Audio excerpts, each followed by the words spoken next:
Not all stories are chronological, especially when considering the tales of Quentin Tarantino. In the summer of 1969, 3 lives in Los Angeles would be changed forever. Tarantino directs this love letter to Hollywood starring Leonardo DiCaprio, Brad Pitt, and Margot Robbie in a film that may or may not have anything to do with Charles Manson. Tonight, of course, we are discussing Once Upon a Time in Hollywood. The Fantasmagorium show proudly presents Bullets, Blades, and Babes. I am Scotty R37, Catherine's on brain detail, and Steve is the devil doing devil's work. Oh, my stars, Cat. It is always lovely to get to the backstage and hearing you listen to or watch the tail end of the credits. You are fresh on this. Yes.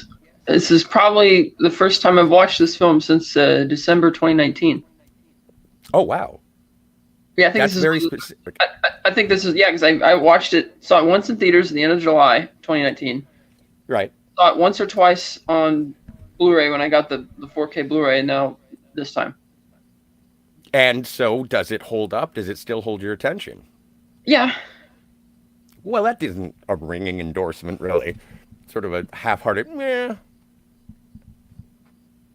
What are your initial thoughts after having just the credits roll? I still think it drags a bit in the middle, but I could see the motifs, the reason they put those three front and center, or more to the point, why they put Sharon Tate on the poster and made a big deal out of her in the marketing, even though she's not that big of a character in the film, is because, you know, Rick is representative of old Hollywood, everything, the old breed dying out type of thing. Sharon's like new Hollywood, she's going to be the new it thing. And then you have Cliff Booth, who doesn't care because he's a stuntman and he can go anywhere. So he's like living in the now, so to speak. I was like, I can see that. And how, you know, the Sharon Tate character, I guess, even though she doesn't have much dialogue, I guess Tarantino says, well, it's her presence is so effervescent, it's fine on its own. And I'm thinking, maybe if Sharon Tate were a compelling actress, I never really thought much of her. I mean, of course, the only reason people remember her now is because of the Manson family thing. Yes.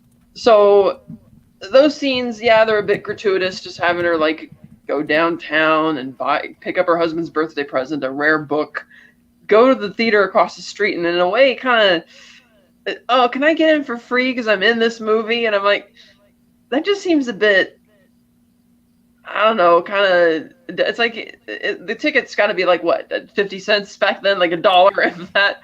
Probably a nickel or a dime. A nickel, or, yeah, and it's like, can I get, and she keeps pressing the matter, and I thought it was funny that when the girl in the box office turns to the manager, she's like, oh, is this a girl from Beyond the Valley of the Dolls? She's like, oh, and he mentions one person, no, was it yet? No, she's like, I'm the one who ended up doing porno films in the Valley. He's like, oh!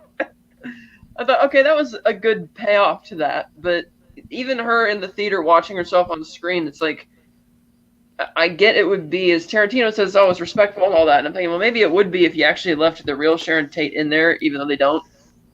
In the movie?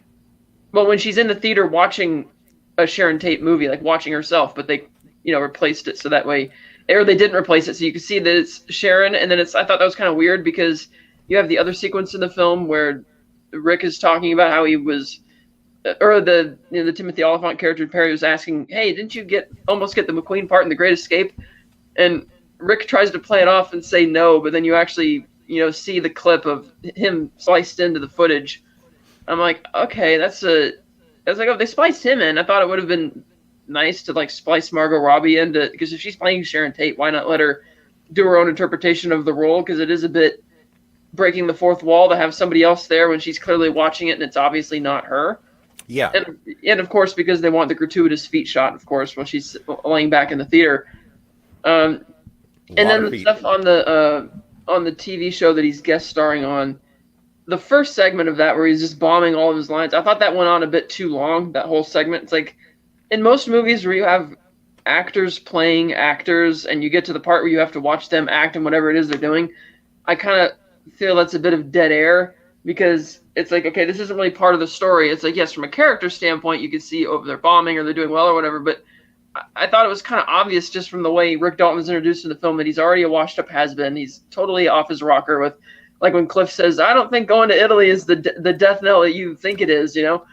And so that sequence at the studio, I thought just went on, and it was kind of I thought it was dragging a bit. and I was much more interested in what the Cliff Booth character was doing because I thought he was a much more interesting character to follow around. I like the joke that people are like, he killed his wife. I don't like the vibe he brings around set and that kind of thing, and I love that flashback when they're on the boat, and I'm like, oh yeah, he totally did it. It's like, you can, but I don't care because it's still like cool. It's like, okay, you did that, fine. And as I understand it, in the book, they make it clear, or the novelization, they make it clear that he did do it as well as kill 3 other people. So Yes. okay, but hearing that doesn't make me dislike the character even anymore, like it might for some other people. But I still think the best sequence in the movie is the Spawn Ranch sequence when he gives Pussycat a ride home, and he insists on going to see George Spawn. That is such a great scene, and you could tell which family members are who, even though they don't explicitly say all their names. It's like, okay, the moron, that's Clem Grogan. You could say, okay, that's Gypsy people, the Squeakies, of course, running the show. You see Captain Sheriff Froggy. You can catch all the others if you just like remember the photos of them and stuff. But I just really love that sequence. But I mean, I also find that the part of the movie I think would have been the most interesting to see is the 6-month gap in Italy, where he's starring in all the spaghetti westerns, because that seems where he probably has a lot of character growth, because Rick concedes that I better go to Italy and do this, and it just seems like it was a lot funner, and instead we just have Kurt Russell narrating it. Yes. Which I wish we got to see more of that, and I liked his character too. I thought he was really funny, and it's like genuinely related to Stuntman Mike, if you will. And that whole sequence with the Bruce Lee thing I thought was really funny. I don't get why everybody freaks out about it, or some people do, because it's kind of obvious that it's like it's a flashback within a flashback, and he's talking, and it's clear that it's his version of the event. Yes. And it is really funny because once he throws him against the car, not only does it get a big laugh, especially the way that Bruce is acting, but I'm gonna knock out Cassius Clay, blah blah blah.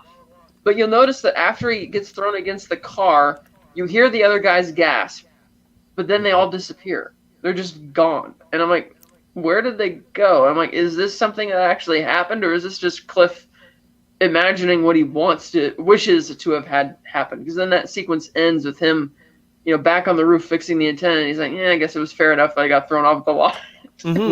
Well, and I think when Zoe Bell shows up and it's like, what the fuck? Like, I thought that was exactly why the rest of the crew sort of scattered. And yeah, I didn't understand the blowback. Sorry? They were gone before she showed up. Oh, were they? Okay. Yeah. Well, maybe when you throw Bruce Lee into a car, you just run away because you're afraid of the carnage that's going to come. Yeah, no, I don't understand the blowback to it, because again, this is something that I picked up on this time watching it, is everybody is sort of training with Bruce Lee. They show Sharon Tate training because she has the kung fu scene in the Dean Martin movie, and then they show Jay Sebring doing calisthenics with Bruce Lee as well. So he is a presence throughout the movie, not just in that one sequence, but also nobody kicked Bruce's ass. Yeah, this was just a friendly contest. Like, even the character says no. And they only got 2 out of 3. So he's like, Cliff totally kicked his ass. There's no doubt about it. Like, I love that line too, where it seems like Cliff is about to get out of it, but then when they insinuate that he didn't kick his ass, and when Bruce says, "Oh no, he didn't kick my ass," and Cliff's like, "That dent in the car says differently." And Yeah. I started laughing. I'm like, "Oh man, I love this character, and I want to hang out with him more." And Oh, even absolutely. though they had their little differences, I would love to. I think that if the scene had continued, that maybe Bruce Lee and Cliff would have gone out for a night on the town after that. Oh yeah. I think so too. And it's like, I want to see that, but but you can't. And yeah. And that's kind of wherein it kind of lies for me, because that whole midsection of the movie, it's like we're spending so much time on the Western set, and it feels at times like the Manson family is shoehorned into the movie, because, I mean, in a way, there's no real narrative to this movie. It's like, yes, Rick is a has-been, on his ass, he's alcoholic, whatever. He can't really afford Cliff, even though they're good friends. Cliff doesn't know what the hell he's going to do coming up next or whatever, because he's already burned too many bridges in Hollywood. Sharon, as we pointed out, is just there for the sake of, I guess, as Tarantino says, paying respect to Sharon Tate and representing New Hollywood and the direction that this thing is going. But it just it doesn't feel like there's any character growth or any real story up until even in the third act when you get there and you finally get to the climax, where it's like, okay, I see what you're doing here. You know, you have like in the because the opening scene of the movie, you have the interviewer asking about, hey Cliff, what's your job? What's your job description like? And you know, Jake tells him, oh yeah, well you know, I can fall off a horse and stuff just fine, but if I injure myself, oh then I'm down. So he has to do that for me. And he's like, is that how you describe your job, Cliff? Picking up Jake's load? He's like, yeah, it's pretty accurate. And you kind of see that at the end of the movie where you know Jake's the one who goes outside to confront the hippies to instigate whatever's about to happen. Then you have the stuntman step in and have the big action scene with them, and then you have the actor come back in for the easy finale, if you will, where he gets the flamethrower. And granted, there's still questions as to whether or not that's even real, because even back then you wouldn't be allowed to keep a flamethrower. Number one. Number two, the fact that he alludes to the fact that he needs a stuntman and is contractually obligated to have one because of insurance reasons means that they wouldn't let him take home a flamethrower like that. And the fact that Cliff dropped the acid and seemed to be really out of his element when they show up, but then conveniently is able to snap into action and snap out of it right when they start, you know, threatening violence. So I thought, is this even happening, or is this like their acid trip induced version of what he wishes to have had happened, and maybe they actually did go next door and kill Sharon and Jay and everybody? And when we get to when we get to final thoughts, I'll explain, or I'll explain how I feel about it. Not the movie, obviously. I'm no wizard. But I think it happened. I think it all is on the level simply because you have it from different perspectives. Even Francesca, Rick Dalton's wife, is there, and as you said, just with the accuracy of the like real life actors playing the Manson family characters and their sort of exacting nature. You know who they are, even if you know, don't, even if they aren't named. Now, when it comes to that, though, before we move forward with the movie, how familiar? Because you live in California. How close to, how familiar are you with the Manson family murders? Because I am not. I've read a lot about it, and I sort of subscribe to the theory that the prosecutor made up a bunch of bullshit because he needed to get a conviction. I also subscribe to the theory, or not the theory, but the fact that Charlie actually stole the whole helter-skelter narrative from a different cult in Topanga Canyon, because what happened was Tex left the family in December 1968. He just kind of got bored with it. He didn't like it, whatever. He still lived and worked on the ranch, though. And fast forward about 7 months, and Tex gets in a bad drug deal with Bernard Crow, and Charlie and the girls still like Tex and hang out with him, even though he's not a member of the family and not under Charlie's spell anymore. And so once Tex got in trouble with Bernard, Charlie saw this as an opportunity to swoop back in and maintain control. So he went to go confront Bernard. He shot him, thought he had killed him, but found out he didn't. And Charlie thought that guy was a member of the Black Panthers. He was afraid they were going to send the Panthers over to kill them. And since they were short, so he hires some bikers to help defend the ranch. And you actually see a couple of the bikers in the Spawn Ranch sequence standing behind Rick while he's talking with the girls and Tex. Problem was they didn't have enough money to pay him. So Charlie sent Bobby Beausoleil, and he went over there to Gary Himmon's house, a musician they knew. And they thought he had money, and he wasn't, because he was just a music teacher. And they tortured him for the weekend and killed him. And then they wrote like political piggy or blackbird or whatever was written on there, because these were phrases that the Black Panthers used, and they figured, oh, LAPD, racism, they'll just say it's the Panthers. Yeah. And because the Panthers will have that on their plate, they'll be too busy to come to Spawn Ranch to collect their money, and they'll just forget about us. But Bobby got arrested. And that was a problem, because Bobby would be facing a murder rap, which he did ultimately get convicted of. And they needed to get Bobby out of jail, because they couldn't afford Bobby spilling the beans about everything else at the ranch, especially since they already killed that ranch hand, Shorty Shea. So the idea was generated, likely by Tex to the other girls, hey, why don't we just go kill some other people to get him out? And they're like, oh, okay. And they had been to the Tate LaBianca, or the Tate house before, because Terry Melcher used to live there with Dennis Wilson and the Beach Boys. Dennis Wilson had let the Manson family live with them for a while, and they wore out their welcome pretty quickly. Manson's actually should be credited with co-writing some of the Beach Boys songs, but he didn't get the credit for it because he stupidly accepted dope and coke for payment instead of getting co-songwriting credit. Anyway, the genesis of we have to get Bobby out of jail. Okay, so Charlie wants to try and take control of the situation because he knows they're going to do it whether or not he proves it or not. So he picks the people that are going to go, and he tells them to leave something witchy. They go there, and the way Tex describes it, he was so coked out of his fucking mind. He was lying in the back of the car, half passed out, and they had to wake him up when they got there. They went inside, and not depicted in the movies, you had Steve Parent, probably the ultimate example of wrong place, wrong time. Because it's a pretty funny story, actually. He gave the caretaker a ride because he'd been hitchhiking once, and the caretaker was nice. He says, "Hey, if you ever need anything," not thinking he's ever going to ask him for anything. And so this 18-year-old kid thought it was appropriate to come to the house at like 11:30 at night to try and bum some money off him by way of selling him a broken clock radio, which the caretaker wasn't interested in, but he listened to him and heard him out. And then finally at midnight, when he gets him to leave, he shuts the door of the caretaker's cottage and locks it, bolts it, passes out on the bed, and the family never knew he was in there. So as the 18-year-old is leaving, he's driving out. Tex comes up, shoots him. They go inside. The girls kind of secure everybody. Tex is the one who does all the killing. And when they get back, Tex passes out, and Charlie's like, "What's going on? This doesn't seem right. I just told you to go kill." So Charlie then went out to the house that night, and he sees what happened, and he's like, "Oh, geez, you wrote this stuff on the door, but this is such a bloodbath and so out of control that nobody's even going to think about the Panthers of this instance. We got to do it again," because Charlie wants to take control back. So what does he do? Oh, let's go out and do it again. So the next night they go out and do it again. And this time Charlie subdues the victims first, ties them up so they're not going to run anywhere, and he sends them back in there to draw all this shit on the walls.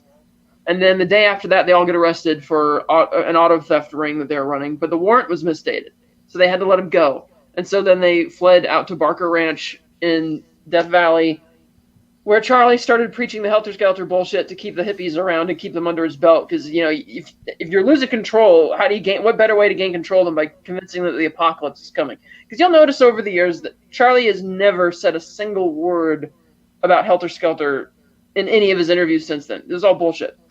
So yeah, he said that as an excuse to keep him around, but that's not really why they did it. And the others ended up copying going to jail. Problem was the prosecutor needed a way he couldn't prove any of this shit. He needed to piece together a theory. And since he knew Charlie was into music and they had the White Album and he talked about and the Helter Skelter was written on the wall. And so he said, "Oh, this is all a race war, blah, blah, blah. And Charlie's the mastermind. Even though he wasn't there, he might as well have been the puppet master."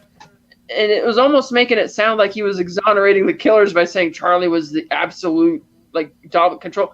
So he made a contradictory argument in the trial saying, "Oh, well, they were born evil, so they were just going to kill anyway," and which is kind of weird, but it didn't seem to be backed up. What they had was forensic evidence when they found the fingerprints and all of that, and the fact that one of them started blabbing in jail, which got him arrested even more. But the whole I think it's frankly something that's been completely blown out of proportion by the media and other people wanting to make money off of it. Oh, we're going to write a book, and because it was Hollywood people, that's going to be more interesting. But really, I think the way they're portrayed in the movie is a bit more accurate to the way they probably actually were. They're just some dumb hippies. Tex was just a weirdo. Yeah, he's from Texas, but whatever. He had probably a big culture shock when he went from Texas and being like the high school quarterback and all of that to being in L.A., going to college, and then he happened to be driving down Sunset one night, and he picked up Charlie Manson hitchhiking, and that was that. But it's just, so personally, I never found the Manson family story that fascinating, but a bunch of other people do. And that's why they still make documentaries about him even today. But I did think that Damon Harriman did pretty good playing, because he not only played Manson in this movie, but he played him in the Mindhunter show. And he's really good at showing why people would listen. Like, Manson had something. He had some type of a gift to be very mesmerizing, and it was really good. But they didn't keep all of that in this movie. But yeah, so that's kind of my familiarity with it. Again, it's something that's blown out of proportion, and I think certain aspects of the media had an incentive to say, "Oh, this killed the hippie age." Well, logically, it didn't. It's just that certain publications and media outlets who were never fond of hippies to begin with saw this as the perfect opportunity to demonize the whole flower child, summer of love hippie thing in general to try and burn it all down. And since then, I've probably seen enough documentaries where just about every A-list or D-list celebrity and their uncle says they were invited to the house that night. And it's like, yeah, whatever. No, you weren't. Because, as the movie shows, it was fairly accurate. They did go to the El Coyote restaurant that night. Wojtek and Abigail were there because Roman was filming a movie in Europe. He couldn't be home and wanted somebody there to watch over Sharon in case something happened. And there was no big parties or anything like that going on. So it's just something that pop culture is kind of leached onto, and I don't think it's ever really going to go away, even though it's not really worthy of the amount of attention it's received over the years. Well, I know you are a fan of true crime, and so I thought I'd give you a chance to tell a tale of some true crime. But also, it's kind of funny because with Once Upon a Time in Hollywood, I got the same reaction from the audience because I saw it in theaters. I got the same reaction from the audience as I did when I went to go see Blade Runner 2049. Harrison Ford is on the poster in Blade Runner 2049, and you watch most of the movie, and Harrison Ford isn't there. And when Harrison Ford finally shows up as Deckard, the guy in the row in front of me was like, "Well, it's about time." And you could tell from the people in the audience as they were leaving. I was in awe of that flick, and we'll get back to Once Upon a Time in a second. But as they were leaving, because I'm a gregarious individual, I was like, "So what did you think?" And then I'm asking people as they're going out the theater, and one guy's like, "Well, Harrison Ford wasn't even in it," and another person walks out and was like, "Oh, well, that was pretty boring." So back to Once Upon a Time in Hollywood. It is a bait and switch movie because the marketing of the film was Sharon Tate, 1969. The actor playing Charlie Manson is in the trailer, and you're like, "Oh, this is going to be a Manson family murder movie." And you watch it, and I was fine with it because it's Tarantino. The dialogue is good. DiCaprio and Pitt are charismatic. It's really rather, I think it's charming. Their friendship is the glue that holds the movie together. And I can't believe the chemistry that those guys had together. Like, I believed their friendship, and especially just watching it today. As I mentioned, I watched it twice because it's a great hangout movie. I would say that, like, this is one of my favorites of, like, all time. That really cements it. And then when you get to the end and you're like, "Okay, here comes the money shot." And also, there's going to be so super spoilers, but I don't want to talk about the end until we get to the end. And it completely changes it. And I could feel the audience sort of deflate because they wanted to see Sharon Tate get killed. But I was so happy. I was like, "Well, people died. It's fine. It's good." And so, no, I thought it was one of those situations where people were going in expecting one thing, and then they were sort of given something else because how do you get something that you never knew you always wanted? And well, you give it to Tarantino, and he'll twist it just enough to make it. Can this really happen? And this is the ninth movie by Quentin Tarantino, so we are sort of getting to the end of his announced 10 film career, if you want to accept it as such. I know that but we'll get to that when we get to the end of the entire series. I really enjoyed it because it, for lack of a better term, subverted my expectations. I went in looking for a massacre, and I walked out with one of the loveliest bromances that I've ever seen in cinema history. I wasn't expecting the Manson family massacre at the Tate residence to occur because, one, Tarantino's previous two films did alternate history takes with Inglourious Basterds and Django Unchained, fantasy type twists. And thirdly, the fact that Deborah Tate walked back her comments about, first she chastised the movie as, "Oh, it's exploitative, blah, blah, blah." Then he showed her the script and invited her to set, and she changed her mind. I'm like, well, if she's giving her blessing, you're not going to get the money shot. You're not going to get that, even though, as far as I know, I don't know. I mean, I know there's been a lot of C and D grade exploitative Manson family type shit movies back in the 70s or whatever. To my knowledge, none of them has actually depicted the Cello Drive massacre as it happened. And I admit that would be kind of interesting because the way they describe it, depending on who you talk to, they're going to give differing accounts. But the most realistic account is the one where Tex basically takes the lead and just basically goes for it because he was the one brought along for that. It makes the most sense, as I already explained through the whole thing. So I kind of expected that was going to happen. I just that it was going to go all awry, but I admit I thought it would have been a bit bigger or would have capped the bromance more because I didn't think throughout the movie that Rick Dalton was a very good friend to Cliff Booth. Like, Cliff is driving him around everywhere because he's gotten his because Rick got his license suspended. He's he doesn't live with him. He lives in some crappy trailer out behind a drive-in. He's just he didn't even take the Brandy, his dog, with him when they went to Italy for 6 months. He left her in like a kennel, which I thought was really kind of sad. And I did too. Like when Cliff mentions a couple of times, "Hey, I kind of need the work. We need to do stuff," and and when he drops Rick off at the studio, he's like, "Hey, remind this guy. I want to find out if I'm gonna be working this week or not." And then Rick's like, "Oh yeah, I forgot to tell you. This is the guy that was the stunt coordinator in Green Hornet, so it's probably not even worth asking." And I'm thinking, you piece of shit. You didn't forget to mention it. You didn't want to mention it because you knew it wasn't going to happen, and you wanted to keep stringing Cliff along because you're dependent on him to do everything for you. Your grocery shopping, getting you around to bars, and all that type of shit.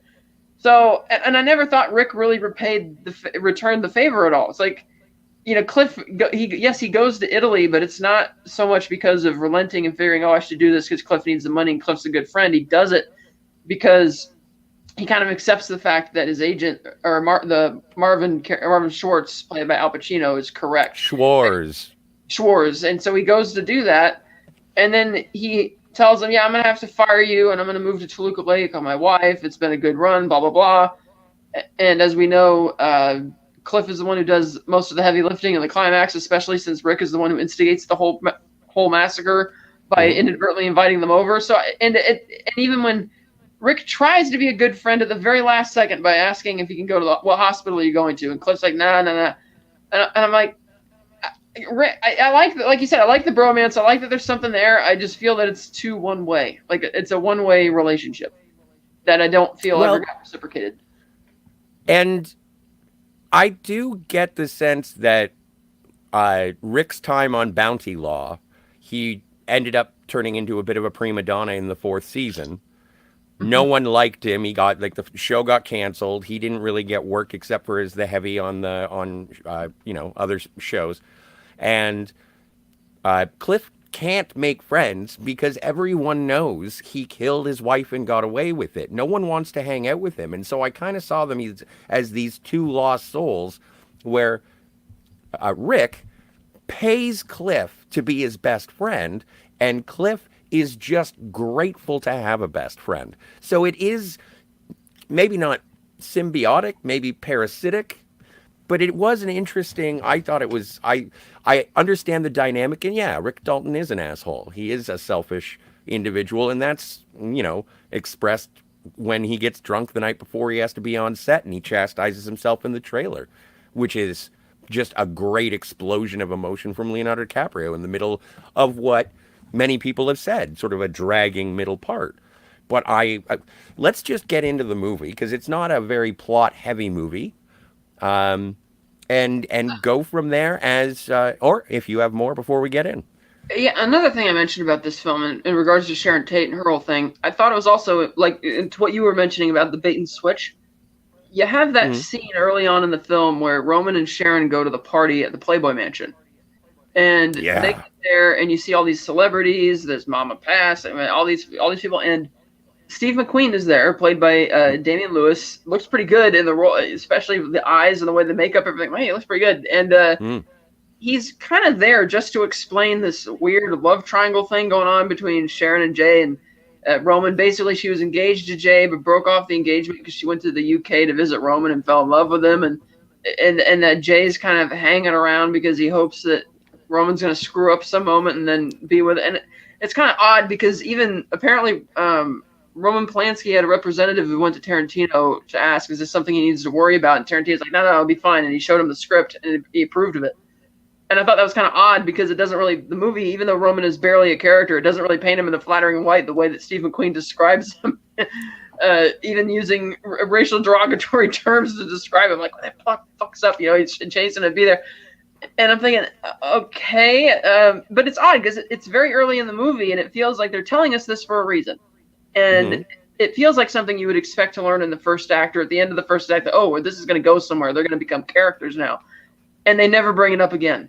And I just thought that was very odd. That it's like, okay, so there's a love triangle going on. She genuinely loves Roman. Jay's hanging around. You see that Jay is still there throughout the movie, but it's like, it felt that they were setting up something to go somewhere. Like you mentioned, there was going to be more of a plot hinge with that, and there isn't. It's like part of the bait and switch. And it feels to me like the most odd scene in the whole movie because by virtue of the fact that nothing comes of it, it just feels out of place. Because the way McQueen's kind of setting it up, he's like, I never had a chance. It's like, why is he being so cryptic the way he's telling this story? It's like, there's got to be a reason for this, and there really isn't. Well, I think that because, and this, I was curious about that scene as well the first time I saw it. The second time I saw it, I kind of got it more because as the ending is the ending, because most people only know Sharon Tate not from Beyond Valley of the Dolls. They know her because Valley, of the Manson. not Oh, Beyond. oh, sorry, just Valley of Yeah. the Dolls. Sorry, not the Roger Ebert written one. But so no one ever would have really known, or not. That's not fair to say, but no Well, one they might knows. have, because if she was still there, and maybe if her relationship with Roman lasted, he probably would have put her in his movies. Yeah, and I agreed. But I think that they established the relationship between Jay, Roman, and Sure. Sharon, just so that you are set up to know who these people are outside of the tragedy, and that there was sort of a full life happening before that night. And so, and then also, let's not forget who Roman Polanski is, even post Sharon Tate and all of the malfeasance, for lack of a better term. I could go more extreme, but I won't. Um, you don't necessarily want to paint him in too Well, shining of a right. light.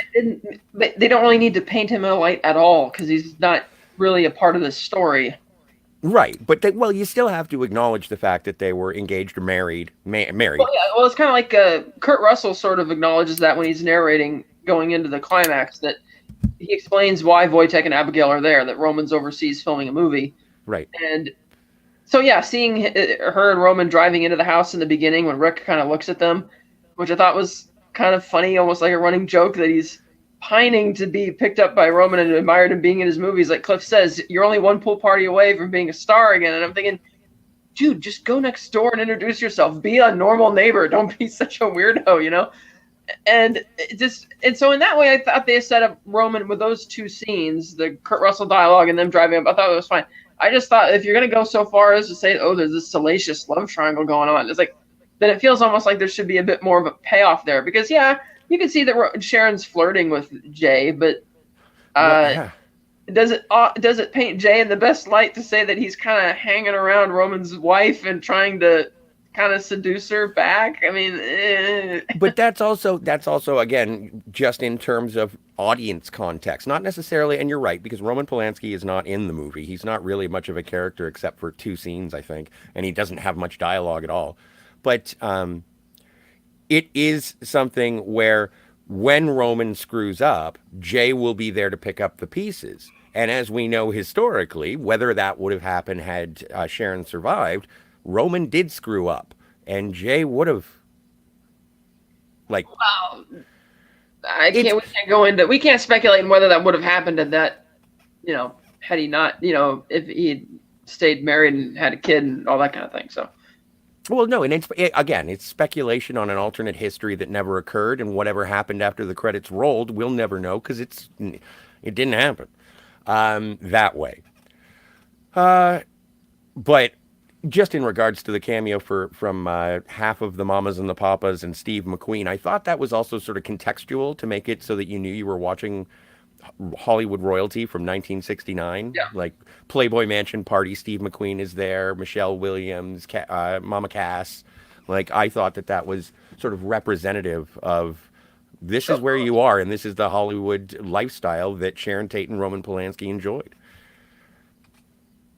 Anyway, once upon a time in Hollywood, we begin the film, and oh, what happens at the very beginning? We go to a lunch meeting with Mr. Schwartz, agent or producer? producer, but he's trying to because he wants to make a deal to get him in these movies because these Italian films because he'll make a lot of money. Yes. And it also just sort of says, you're on your way out. Bounty Law was great. Actually had the double bill of the fictional movies that Rick Dalton has been in. A Western, some Western, and then the 15 Fists of McCluskey. 14. The 14 14? Miss of McCluskey. And which is kind of a B movie ripoff to the end of Inglorious Bastards. And a better version of that, I would say. You like the flamethrower better than the? Okay. Well, I mean, better than the burning down of the theater and the way that we'll talk about that when we get there. But yeah, I liked that was just really funny and very B movie esque, and Yes. like the little clip where he's testing out the flamethrower. He's like, "This is really hot. Can we do something about that?" It's a flamethrower, Rick. Oh yeah, right, right. And that's also something that's kind of endearing with Rick Dalton's characterization is that he does say stupid things, and he's like, "Oh right, yeah, yeah," and he's aware of it, and he's obviously a guy like he's got a verbal tick. He's lost his mojo, his confidence after Bounty Law, and he's been floating from heavy on weekly series to heavy on weekly series as guest stars, and that's how is it Albert Schwartz or Marvin Marvin, Schwartz? wait, Marvin Marvin Schwartz. is basically telling him that, hey, if you play this type of character too much, the villain who gets knocked out each week, they're going to be typecast as that guy. Nobody's going to think of you as Jake Cahill anymore, and you're Yeah, not going to have any chance in hell of securing any type of movie role. Whereas if you come with me, we can go to Italy and you could be in a bunch of movies in a few months' time, and it'll be so much easier. And Rick, being the diva that he is, being an elitist, if you will. Oh, those spaghetti westerns ain't got shit on a Hollywood westerns, even though three of the best westerns ever were spaghetti. Three or four of the best westerns ever were spaghetti westerns. yeah. And even Cliff Booth kind of mentions that. He's like, "Have you ever seen any of them, Rick?" And he's like, Fucking "I've shit. seen them, And he's like, "I don't think this is the big death knell you think it is." And he's outside all upset, and they're waiting for the valet, and he starts crying, and then Cliff's like, "Don't cry in front of the Mexicans." That was like, I thought, oh god, this is gonna be a great movie. uh, Um, and so they go back to uh, Rick's place where he is reading lines so that he can go and be on an episode of Lancer, the first episode of Lancer as the Heavy.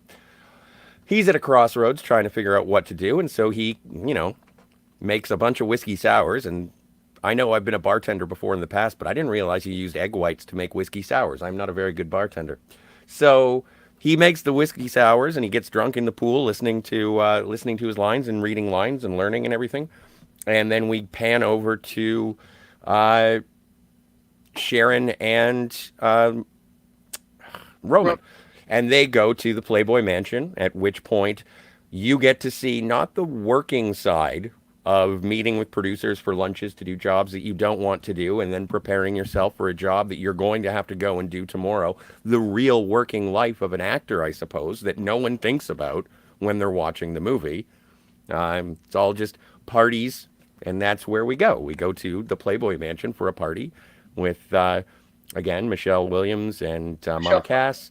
Michelle Phillips, not Michelle Williams, wrong actress. And Steve McQueen. And again, I think Damian Lewis was great.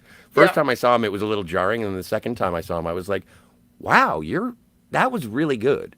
So big ups to Damian Lewis, and that does set up what I think is the core of the potential of the future of Sharon Tate finding love, whether it be with Roman or be with Jay. It is in the cards. Her career is on the rise. Her love life is blossoming. Everything is going swimmingly for this woman, which, upon first viewing, could be a setup for the tragic downfall.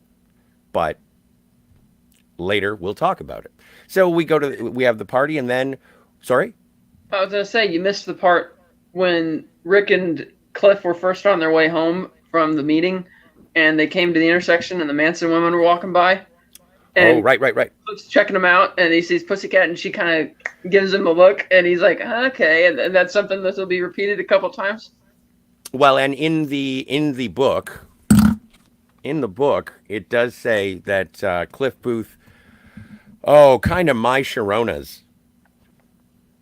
He only gets it up from the touch of the younger kind. Is Which is is how funny, it goes.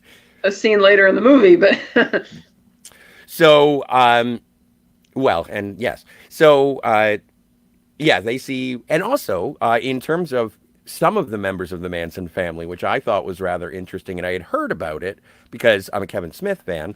You got Harley Quinn Smith. You've got oh, Lily Depp and Rumor Willis, amongst others. I know that later on we end up seeing Dakota Fanning and Lena Dunham as well. But no, it's interesting the supporting uh, actresses who are almost part of the Hollywood nepotism royalty as well, who are in there showing up, which was kind of neat. So we get after we go to the party. We after the party. Uh, oh wait, no. No, Ap- after the party, Cliff eventually, because he was dropping off Rick, he wasn't staying there. He goes back to his house, and he's speeding down the road in his little convertible, and we see that he lives behind this drive-in theater in a double wide, and he's preparing dinner for Brandy and for himself. He makes himself macaroni and cheese. He has these two cans of dog food. One says like "Oh, dog for mean dogs," and another one says something else with like a wolf on it. And so he pours both of them in there, and the dog starts whining. And he says, "Not, you don't get it. Remember what I said? You don't eat if you whine." And then he waits. He finishes the macaroni. He sits down in his chair, and he's watching TV for a bit, and then finally goes, and then the dog runs over and starts chowing down. And I thought, yeah. okay, well trained dog. We're gonna see that come back at some point. Well, and that's the thing. We've already set up Chekhov's flamethrower and Chekhov's dog. So anyway, Rick, or before he had left Rick's place, Cliff says, "We're leaving at 7. You're in the car at 7." So the next morning, 7 o'clock comes, and we're driving to the studio to shoot Lancer, and Rick's still reeling from the prospect of making movies in Italy. Um, it needs a little bit of a pep talk. He's hungover as all get out. And one of the best lines, what I think is one of the things I would love it if someone said this to me, not with Rick's name, but just never forget, you're Rick fucking Dalton. And it's just like, love Yeah, it. that's right. When Rick let him down by saying, "Yeah, I'm not even gonna bother asking because of who the stunt coordinator is," and that's where we get our second meeting with the Manson woman when Cliff is driving home and he sees her hitchhiking, Pussycat hitchhiking, and she's like, "Hey, go on this way." Going that way. And she's like, "Okay," and then he just kind of drives off again, and it's like, "Okay, we're gonna get to that eventually." And we see that he's gone back to Rick's house because Rick wants him to repair the TV antenna. So he Right. goes into the shed, he gets tools, he gets a can of beer, puts a jacket, he does this neat like parkour thing where he just effortlessly jumps up onto the wall and onto the roof. I'm like, okay. And he starts repairing it, and that's where we see into the flashback to find Yes. out what the backstory is about the stunt coordinator on the Green Hornet, which, for those who don't know, the Green Hornet show, based on an old comic strip, featured Bruce Lee playing the role of Kato, who's like the martial arts instructor and servant to the Green Hornet, who is a businessman by day, vigilante by night. Hmm. Yeah. And so Mike Moe playing Bruce Lee. In the flashback, we see Rick go to bat for Cliff and say, well, he can do anything. You can throw him off a building. You can throw him downstairs. He'll do anything. He's the best double for me anyway. And it's like, well, I don't like him. I don't like the vibe he gives, as you said, because he killed his fucking wife. And it's like, oh, come on. You don't believe that horseshit. Yes, I do. And so does my wife. And you get another flashback to the boat where his wife, played by Rebecca Gayheart, I was like, Rebecca Gayheart is still alive?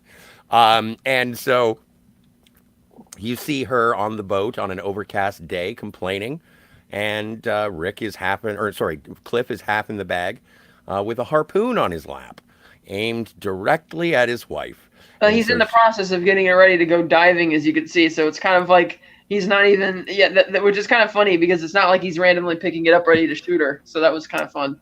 yeah. And so then it cuts away before you get to see anything really happen.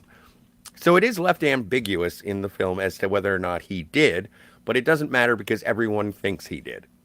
And I heard in the book it's rather graphic. He nearly cuts her in half when he shoots her with the spear gun. I can't wait to read it. And I had a conversation with Steve a while ago, and I was like, I promise I'll get it finished before we review Yeah, the I thought you movie. read that a long time ago. No, I just bought it so I can hold it and show it on the camera. As Rob says, I'm a poser. I just like to own things. I'm a hoarder. Leave me alone. So anyway, but yeah, I've heard, like, I've read the first chapter. Thanks, I failed this class, but completely different. Like it's an adaptation of the book. It's not or of the film. It's not a novelization word for word in terms of retelling it, because the lunch meeting that he has with Marvin Shores happens in Marvin's office. as opposed to the restaurant. So there are changes of scenery and dialogue. It's same story, but not exactly the same. Anyway, so Kurt Russell's character, not stuntman Mike, relents and says, "Okay, we'll suit him up, and if we need him, we need him. If we don't, he doesn't get paid." And so they tell that to Cliff. Cliff's okay with it, and he gets into wardrobe. Sitting, waiting to find out whether or not he actually has anything to do, we come to Mike Moe playing Bruce Lee, and Bruce is saying that boxing is true combat, but if it were taken for him to fight Cassius Clay, as they refer to him, then Bruce Lee would kick his ass. No contest. And Cliff says, "I don't think that you are a stain on the trunks of Muhammad Ali." Well, he laughs at him too, and Mike's like, "What's so funny? I wasn't aware I said anything funny." Mm-hmm. And it's like, yeah, you did, because your whole demeanor is also rather hilarious in the way that he's playing the characters. Like, clearly he's not trying to play an accurate version of Bruce Lee. He's playing like this guy is just really, his head's really far up his ass, and he's just going on, and it's like, okay. And I get the background for the scene, because Bruce, in Hong Kong and in China, they would, the violence would be very real in these types of films that he would make. They're really beating the shit out of each other, which is not the Hollywood way, which is why a lot of the American stuntmen didn't like him, because he'd beat him up all the time. Yeah. Well, and I heard that story after the fact. It was like, I enjoyed, and I get the backlash against the Bruce Lee scene, because it makes Bruce Lee look sort of like a Nancy, just as a prima donna kind of thing. But I do kind of like the undercutting of the legend that is Bruce Lee without actually being disrespectful to Bruce Lee. Right. In my opinion. Right. So they tussle. They agree to a friendly contest, nothing in the face, because they're actors, or Bruce Lee is. And they'll do 2 out of 3 falls. And so Bruce Lee goes, jump kicks him in the chest, Cliff, and Cliff gets up and says, "Give that another go." And so he does. And so Cliff grabs him and throws him into the side of a car, horribly denting the door.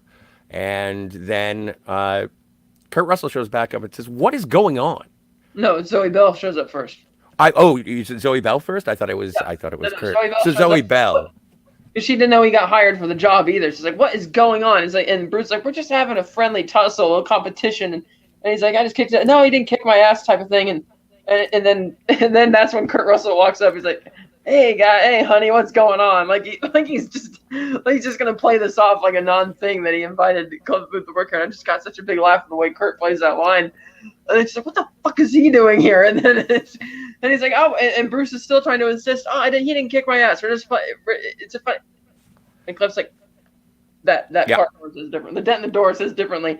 And then she's like, "What the fuck did you do to my car?" He's like, "Oh." And then Kurt's like, "God damn it, Cliff. What'd you do to your car?" He's like, "Oh, I didn't know that was your wife's car."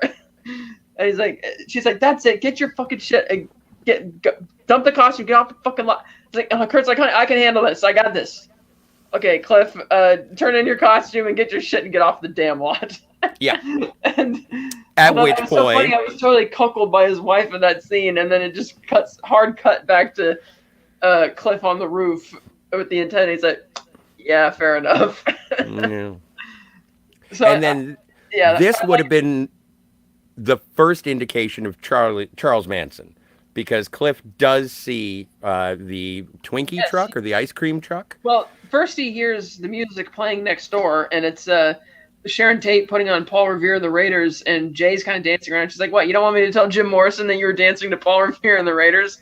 And then we see the ice cream truck drive up the street, which I thought is so quaint that you have Charles Manson driving an ice cream truck. Yeah. And he gets out of it, and he kind of waves. Cliff kind of looks at him, sees him, he kind of waves, and he goes in. I'm like, "Oh, this is great. Here he comes, Charlie, waiting for him to turn on the magic." And he walks up there, and Jay is like, "Can I help you?" He's like, "Yeah, I'm looking for Terry and Dennis. They hang out here." He's like, "Oh, they don't live here anymore, man."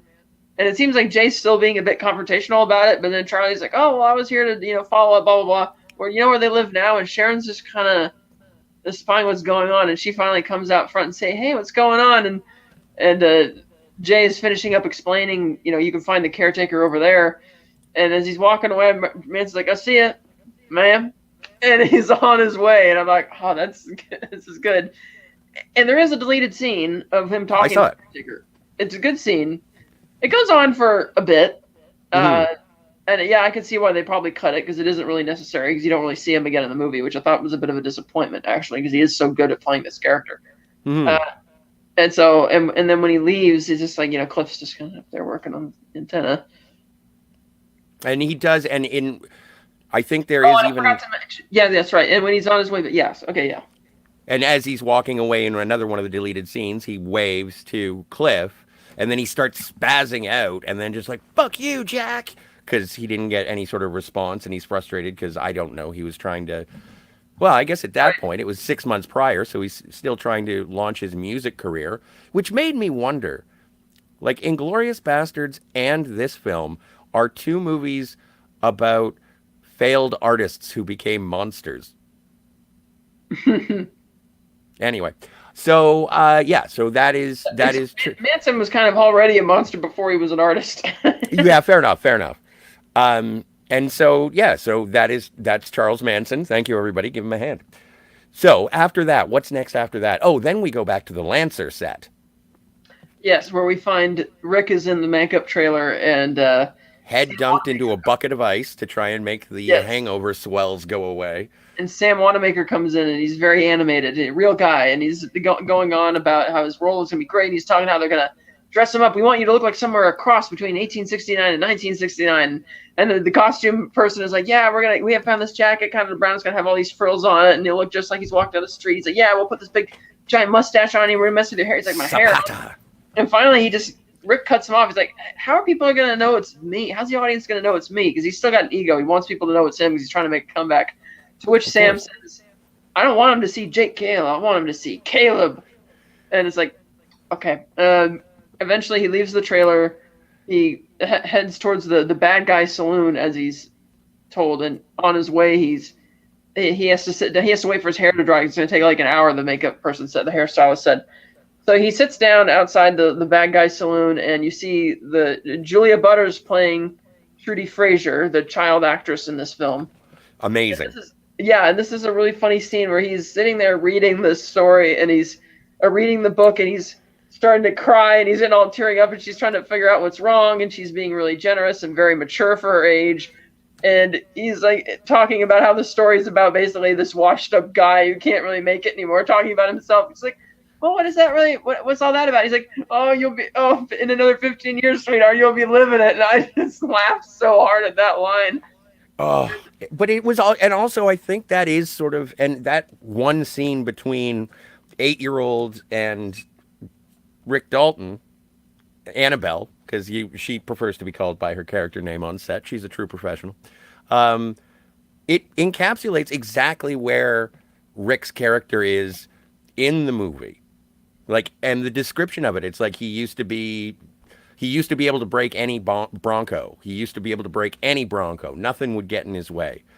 And then he had an accident, and he's just not as fast anymore. He's not as good anymore, and he can't do what he used to do. And now he doesn't know where his place in the world is. And that's when Rick breaks down, and Annabelle is like, it's okay. And it is sort of, it's almost like a maternal situation with the ages reversed. It's just, it really... It and that's great because when he calls her like pumpkin or something like that, she's like, by the way, I don't like being called that. I'm mature, but you seem to be kind of upset, so I'll let it slide this time type of thing. Yeah. That was great. So good. So after once lunch is over. Oh, and by the way, Annabelle doesn't eat lunch because it makes her sluggish, and she wants to give all she can. Complete authenticity. Well, next, Timothy Oliphant's character approaches him, another real-life actor, and he wants to know, weren't you in the Great Escape? Weren't you up for the Great Escape role? And that's where they splice in DiCaprio and McQueen's role talking to the Commandant. And DiCaprio tries to play it off. He's like, there was a brief time when Steve wasn't sure if he was going to take the role, and I was shortlisted. I was supposedly shortlisted with the 3 other Georges. And he's like, which Georges? Like George Papard, George Chaklis, and George Chaklis. And then Timothy's like, oh, shoot, oh, man, you got shortlisted with them. And then Rick is like, yeah, I guess it wasn't meant to be. And you can tell that's really kind of eating at him. Yes. Uh, even Well, though it's almost like that Flash. Like there is, they say, "Weren't you up for the Great Escape?" And there's like, "Whoa," and there's like an obvious tension. yeah, and he's like, "Oh, I never met John Sturgis. I never got to be on set or anything." But you see in the flash, in the image, that he was on set and actually filming a couple scenes. I don't think that happened. I Right, that's think what I'm that saying. It's yeah, kind of like he's imagining how he yeah. would have done the role and done it perhaps better. And so that was kind of, but all actors got to go through that, like missing out on roles they probably wanted to get. But Rick is letting it eat him away because he thinks, man, if I'd been in that movie, that would have made me like, Steve McQueen was already a star, but that movie was like, that would have sent you into the stratosphere. And so he was just really eaten up by not having gotten that movie. And apparently his breakdown with Trudy and being in this, like you mentioned, the big music cue of that being brought to his attention really eat away and cause him to be super distracted when they go through this extended, this prolonged segment of trying to film his scenes as the heavy in the episode of Lancer, which I thought just Now kind of goes on and on. it does go on and on. Now I remember hearing something from an interview, or I saw an interview with Quentin Tarantino, and they were talking about how at the very beginning they show the interview for NBC, and then when they show clips of Bounty Law and they have sort of the 4x3 square presentation of it, there was an idea in pre-production that they were actually going to film the episode of Lancer in 4x3, and then it would snap open when it was like line, and then you would get pulled out to the actual production. But during the movie, you would just be watching the episode. I think stylistically, that might have been a bit better, Yeah. just so it doesn't feel like you're watching something you're, because if you don't know, and nobody did the first time they watched this is all sort of enlightenment on second viewing. I didn't realize I was going to be watching a Western halfway through this Hollywood 1969 movie. Right. And that is what you get. You stop in the middle of the movie to watch the episode of Lancer, or at least Rick's scenes. And they go through it, and it seems to be going off without a hitch until he forgets his line, and then everything goes off the rail. They take a break, and and Rick goes back to his trailer and has a meltdown of colossal proportions, Yeah. It's a uh, good. chastising himself. Apparently, it was Leonardo DiCaprio who wanted that to be included to show that, and so they do that, and then he is brought back to set. Uh, and oh, it's just so great. He's yelling it in the mirror, but the way it's shot, he's actually yelling at the audience. And he's like, "I swear, I'm gonna quit drinking, or if you don't do this, I'm gonna blow your fucking brains out tonight." Just absolutely beating himself up, which I completely identify with. So that was just great.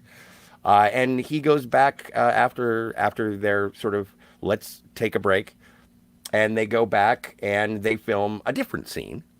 And it is with the late great Luke Perry as Scott Lancer. Yes. And this is me being selfish, but I love it when there are movies with Scott in them. Teen Wolf, any of the X-Men movies. But I do like it when there's a character named Scott, and this time it was played by Dylan from 90210. So that was nice. Or Pike from Buffy the Vampire Slayer, depending on which Luke Perry movie you like better.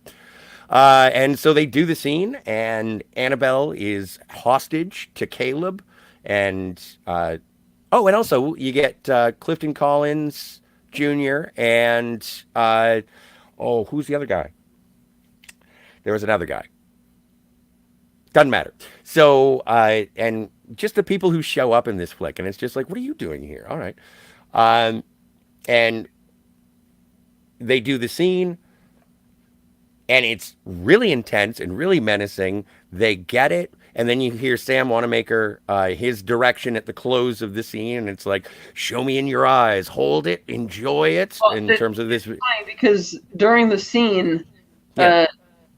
Scott Lancer tells him, kidnapping's a hanging offense here, and up until that point, Caleb's been kind of lackadaisical and funny, and then he gets all serious and points the gun. He's like, "It's killing little girls," And he mentioned something that gets her to laugh. Actually, she doesn't get the joke when he says like the bongo thing is Charlie, and she's like, "Oh yeah, that is kind of funny." And then she actually starts laughing, and I'm like, "Is this him breaking character in and her breaking character too, or is that something they're trying to have a moment here, which is kind of weird?"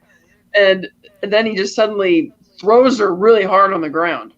Mm-hmm. And so once they call cut, he's kind of pleased with himself, and then he leans forward and asks if she's okay. And you have this weird line where she's like, "Oh yeah, I have the shoulder pads. I like throwing myself on the ground even when I'm not getting paid."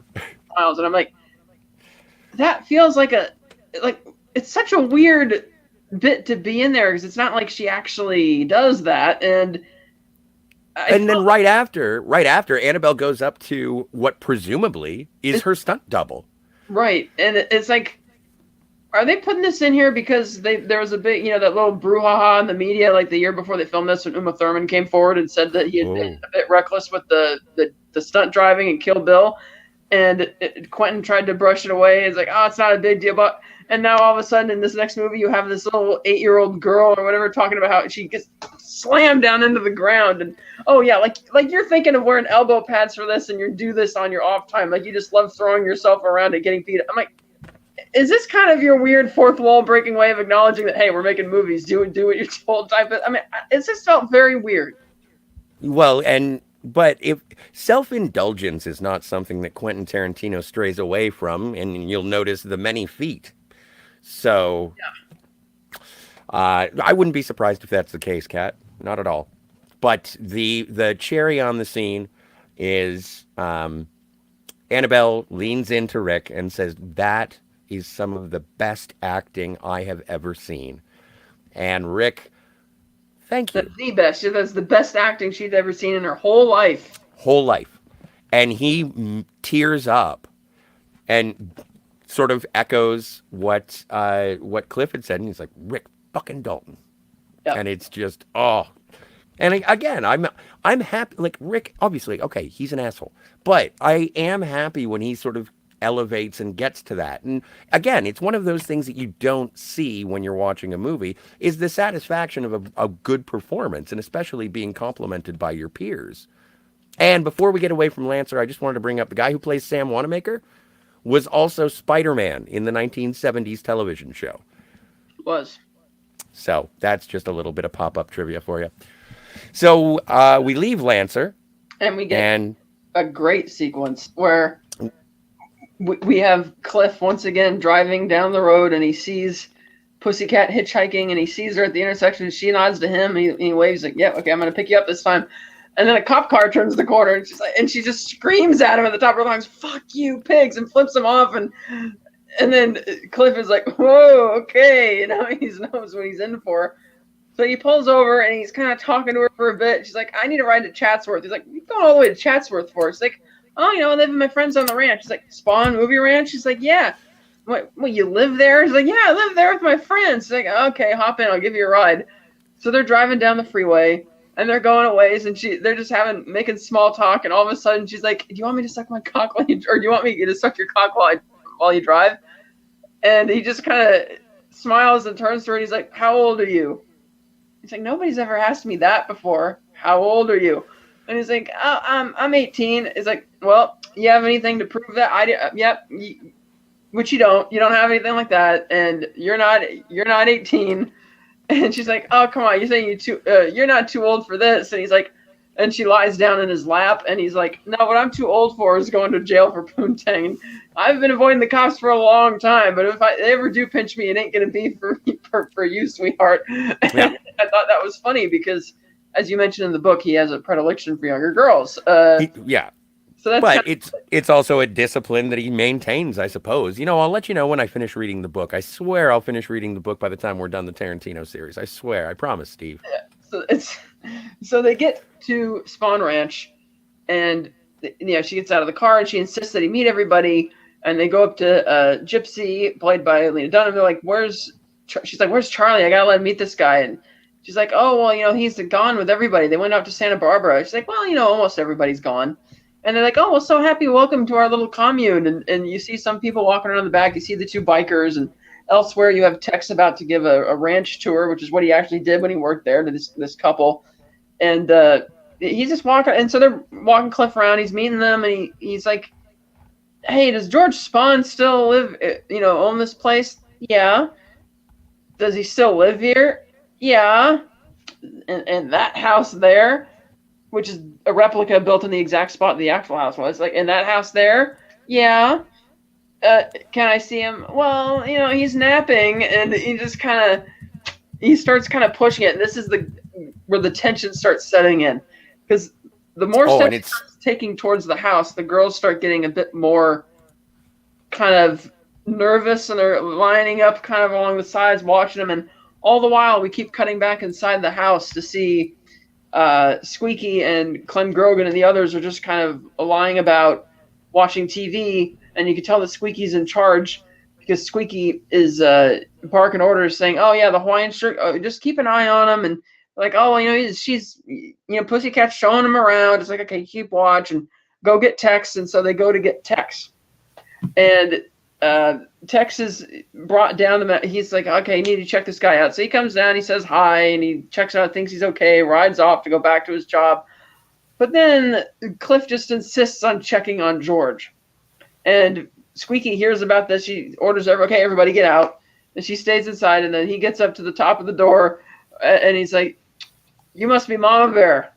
And it's like, "What do you want?" "I want to see George." "Oh, well, he's napping right now." "Well, I can't, because tonight he's supposed to get up and watch FBI, and he gets really cranky if I don't wake him up or if he falls asleep."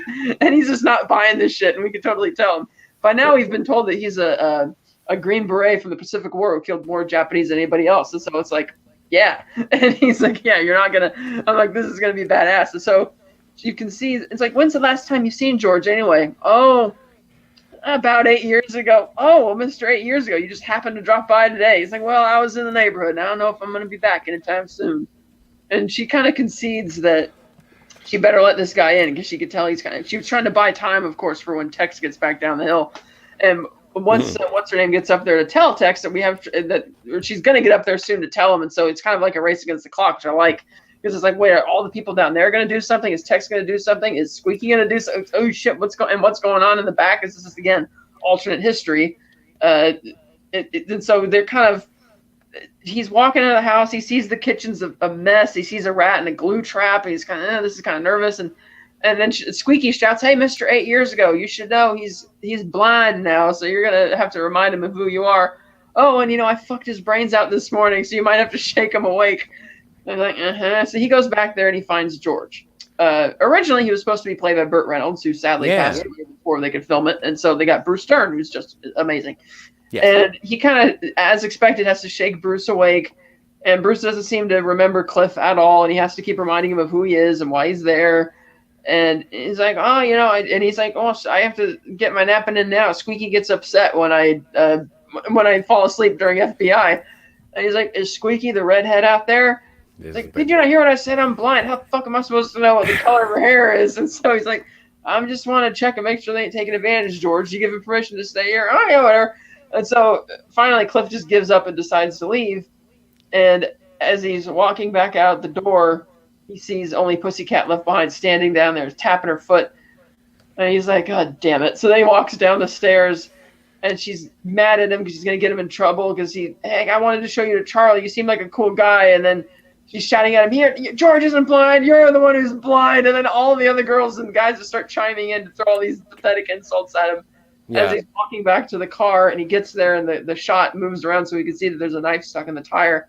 And he looks over and he sees Clem Grogan, the mild, borderline retarded guy at the ranch, only Manson family member to ever be paroled, which he was because of his limited involvement and because he was, borderline. So mentally challenged. Yes, and so he's sitting there on the fence, and and Cliff looks at him. He's like, "You do that?" He's like, and so Cliff goes over he pops the trunk, gets out a spare tire, tosses the stuff down. He's like, "Fix it." Because the thing is, this ain't my car. Now fix it. He's like, "Nah." So Cliff walks over there and just starts beating the shit out of him, knocks him on the ground, kicks him some more. The girls step forward, and Cliff's like, "Take one more step, I'll knock his teeth out." And then we finally see that Tex has been alerted to what's going on. He's riding like a bat out of hell trying to get there. And Clem's like, "Can I have a towel to wipe the blood off my face first?" Like, no. Clem's like, no. And he lights a cigarette. And then Tex finally... Tire first. Yeah, Tex shows up just as Cliff is driving out of the lot, and the girl's like, "Are you?" And he's like, "You okay, Clem?" I'm like, yeah. And then he goes back. One of the girls mouths "I love you," and she's like, and he just sort of takes reassurance and Yeah, consolation in that. but God, I love that whole sequence. It's so well done. The tension, the suspense, and because again, Oh, it's all in history, you don't really know exactly what is going to be happening to George. Because even when Squeaky says, "So you satisfied that we didn't kidnap him or nothing?" He's like, "Well, that ain't the exact words I would use." Because in reality, George Spawn was a blind 81-year-old man who owned the ranch, and he liked having all. He didn't understand how many hippies were here, that they were doing acid all the time, that they were storing all of their stolen cars here, and they were pleasuring him, of course. And some of the girls to keep him happy because they didn't want him reporting to the cops because it's a good home base. So, like Cliff said, yeah, kidnapping, that ain't exactly the word I would use for it, but he's satisfied enough that yeah, okay, I'm just gonna leave. And then he goes back to pick up Rick and take him back but home. he does meet Tex on horseback because they're giving sort of trail rides to tourists. Yeah, I mentioned And he came by and oh, Tex checked him out, all and right, because he asked him, Tex, what part of Texas you from? Oh, some place you never heard of, Cokeville. Have you ever been to Houston? Yeah, of course. Like, yeah, I did. Cliff's like, I was in Houston once, 2 weeks on a chain gang. Tex like, that probably wasn't too fun. It's like, nah, last time I was with the coppers though. So the last cop's jaw I'll ever break. yeah, the glass cop's jaw will ever break, and so that was kind of their sort of mutual understanding until everything went to hell. And then you kind of get the abrupt hard cut where Cliff kind of accepts that Marvin's right. You know, he Well, okay, so Cliff goes, picks up Rick, and then they go to drop him off, and Rick, because George and Red were going to, or Squeaky were going to watch oh, that's right, FBI. FBI, yeah. And so when Cliff goes to pick up Rick, they go to drop him off, and Rick's like, "Are you going to come inside and watch my episode of FBI?" And he's like, "Well, I thought we would. I brought a 6-pack. I thought we'd order a pizza. And oh, by the way, I have this acid dipped cigarette." And it's like, "Oh, okay. I don't want you to smoke it. I just want to stash it here. I don't want to smoke it at my place. It's nicer to walk around tripping out on acid. You can smoke some if you want, but don't smoke it all. Leave me some." And Rick's like, "I don't. My booze don't need nobody." So Rick's not into the LSD. And that's when we get the sort of hard cut. That's when Cliff reminds him not to. He's like, "Well, I'm going to leave this here then, so just don't smoke it by accident." And then Rick's like, "Don't worry, I won't have to." And another thing we forgot to mention is that during their day, that's when they also intercut the scenes of Sharon going downtown, and Oh, yes. she gave a hippie a ride down there. They had a good interaction, and she was picking up the rare book by Thomas Hardy for Roman, and then she saw the marquee and go over there. Oh, I've been in this movie, whatever, and watching it and really enjoying in a very innocent type of way, kind of enjoying the audience's reaction to her, and enjoying her silliness and that and her just childish and that kind of stuff. And she's really enjoying that, and it's setting up the idea that she's kind of the new thing. It's like, yeah, she's not necessarily the best actress yet. She's again because she's doing these silly little comedies or whatever, but she's kind of that I've made it. I'm on the way, and you're the new Hollywood, so to speak. Whereas Rick is not only figuratively on his way out, he's like literally on his way out to go to Italy to try and to salvage his career, and that's where we have that hard cut to 6 months later. 6 months later. Where Kurt Russell narrates everything that happened in Italy, which I thought was just so cool. He's like, yeah, he was in this cheap James Bond to rip off Operazione, and he was in a few of these westerns, and and he came back and he had a new wife, Francesca, and new revelation. How Rick didn't really like the way that they made movies over there, but he still did it, and Cliff got some money out of it, not much. And then on the flight back, you have Rick in first class with Francesca, contemplating what his life's going to hold now that he's done these movies. And then you cut back to Cliff and Coach, who's downing the bottomless Bloody Mary, just keeps drinking that, having not a clue what he's going to do with his life. And so they land at LAX, and you'll notice that they walk past the same mural from the beginning of Jackie Brown. Mm-hmm. So that was a nice nod. Yes. And so they're going, and so Cliff drives Francesca and Rick back home. Then he goes to pick up Brandy from the pound or whatever. And they seem to know him pretty well. That at least the type of interaction I got from him as he's leaving. And then you see that's where the movie also starts getting into putting timestamps on it, as Kurt is talking about everything that's happening. And you have Joanne I don't know the actress's name who played Joanne when she shows up to Sharon's house. She's like, hey, I'm here with the baby, but she looked so much like the real Sharon Tate. It was like, I kind of did like I'm like, what the fuck, is that? And you should have had her play Sharon Tate. And that she comes over there, and you see, like you mentioned, you had Bruce Lee training Jay Sebring, and they go to, and then eventually they go to the El Coyote for dinner, and they're having a good time. And she notices that it's like, what's going on down in the dirty movie theater over there? And Jay's like, oh, they're having a premiere. She's like, dirty movies have premieres? It's like, yeah, they're a lot of fun. So they go in and they have dinner, and then back up at the house, Rick is just deciding he's drinking, they're eating, and Cliff's going to take the dog for a walk. And smoke the acid cigarette. Yes, and you still have Kurt Russell narrating and doing a great job, and he's walking Brandy out the door, and they're walking down the hill, and that's when we see this beater car come up the drive, and they're parking there, and they're getting ready, working it up with the courage to go in, and it's, Tex and Sadie and Kasabian and Unda, and they're all there, or Patricia, and they're all there, and that's when Rick, who's inside at midnight, as Kurt Russell says, very drunk, deciding to get up to make another margarita, hears this car outside and is distracted, and he takes the whole picture that he's made for himself out there, and he starts, what the fuck you do, you stupid hippies? This is a private drive. You just came here to smoke some dope on a dark street. I know you ain't fucking lost. And really, and if you want to do that next time, fix your fucking muffler. Now get this mechanical asshole off of my street. And the whole time you see that Tex has got his hand on like the revolver, waiting like he's potentially going to shoot, and he doesn't do it. And so Rick eventually, and he's like, well, I got to back up first. Like, well, then just back down the fucking driveway. And so he backs all the way down the driveway. He's like, okay. And you see all the smoke coming out of the radiators. They're heading down the hill, and they get to the bottom, and they're talking about what they're going to do. He's well, like, no, but then they say, was that? Not yet. Because what happens first? Oh, okay. It's like, we're going to go in, we're going to kill some piggies, we're going to do this. And then Linda kind of gives him a bit of a lip about it. Well, I don't know what it's like. And Tex is like, Charlie said, we're going to go there, we're going to leave something with you. Now, either he said it, or I'm a liar. You think I'm a liar? No. He's like, yeah, then that's what happened. That's what we're going to do. And then before she could give another lip, and this feels like this is getting a bit tense, that's when the girl in the front says, hey, was that Rick Dalton, Jake Cahill from the Bounty Law TV show? And Tex is like, I had his lunchbox when I was a kid. He was so cool. I watch him all the time. And that's when Sadie says, hey, these guys, they've either been in movies where they're killing people or always talking about killing people. These people, unless it was I Dream of Jeannie or I Love Lucy, people are always killing each other on TV.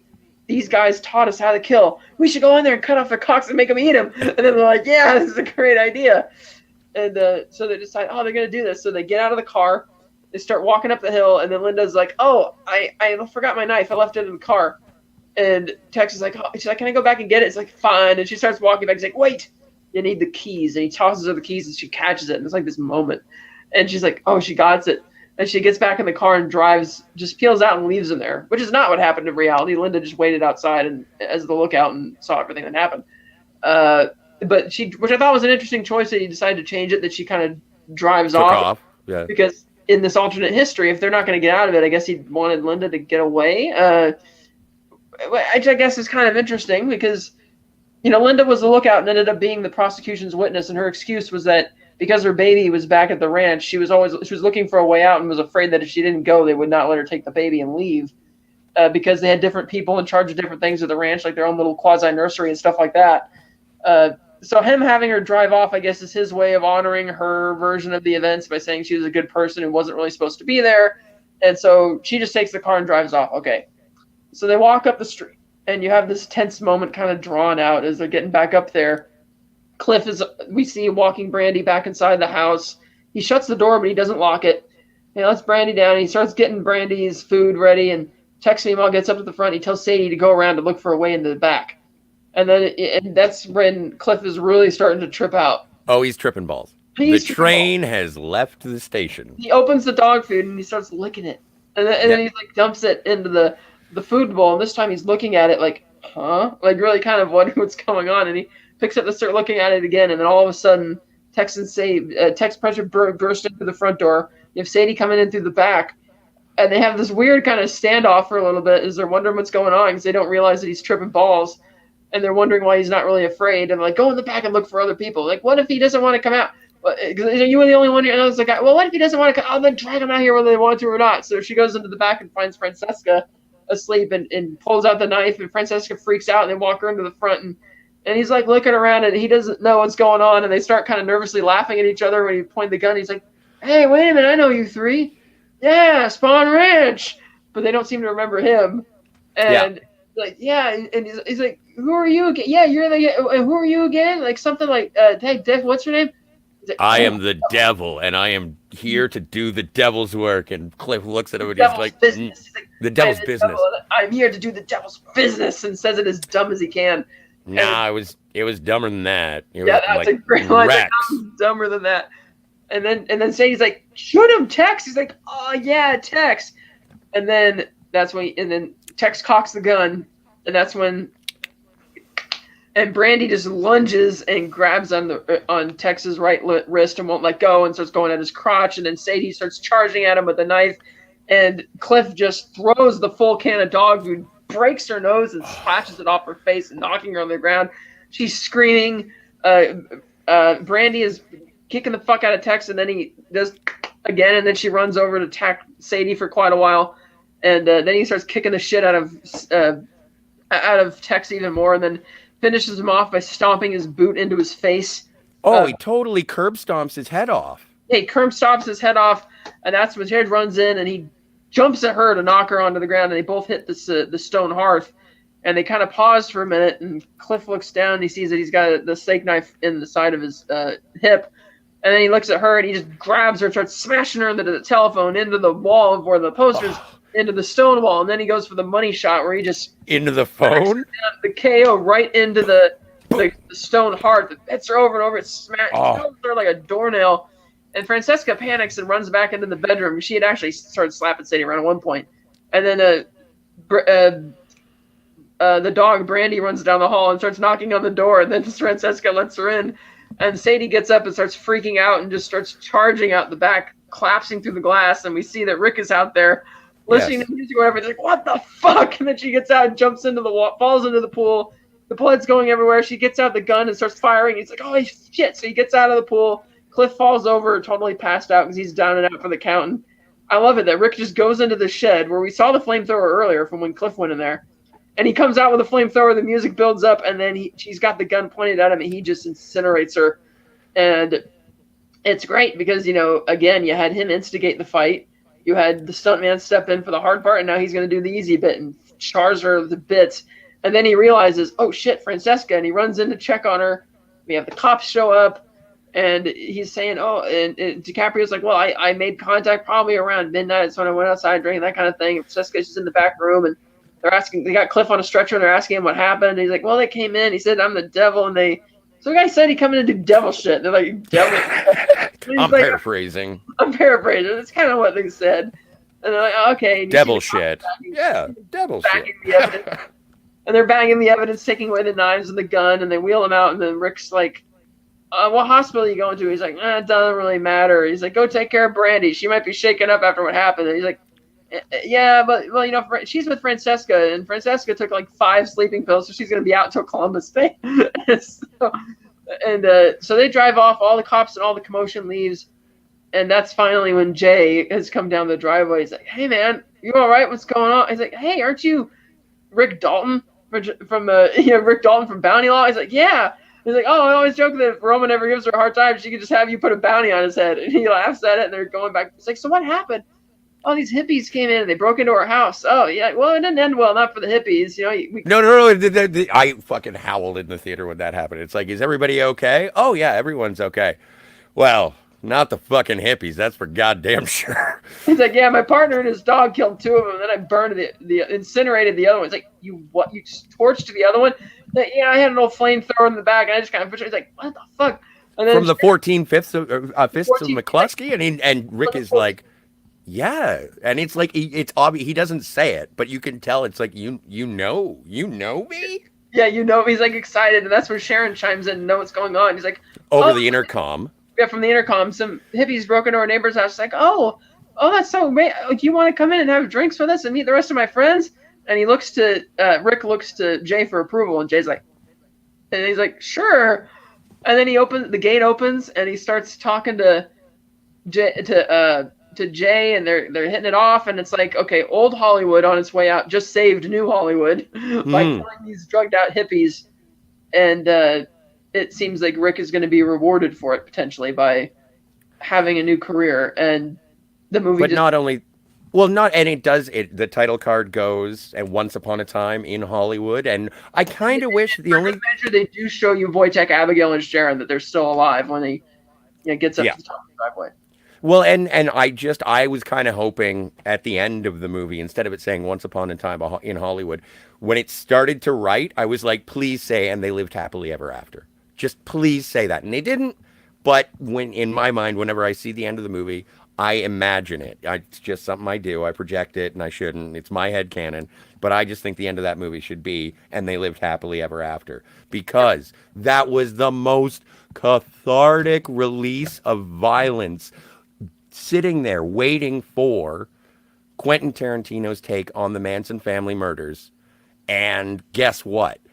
Nope, not this time.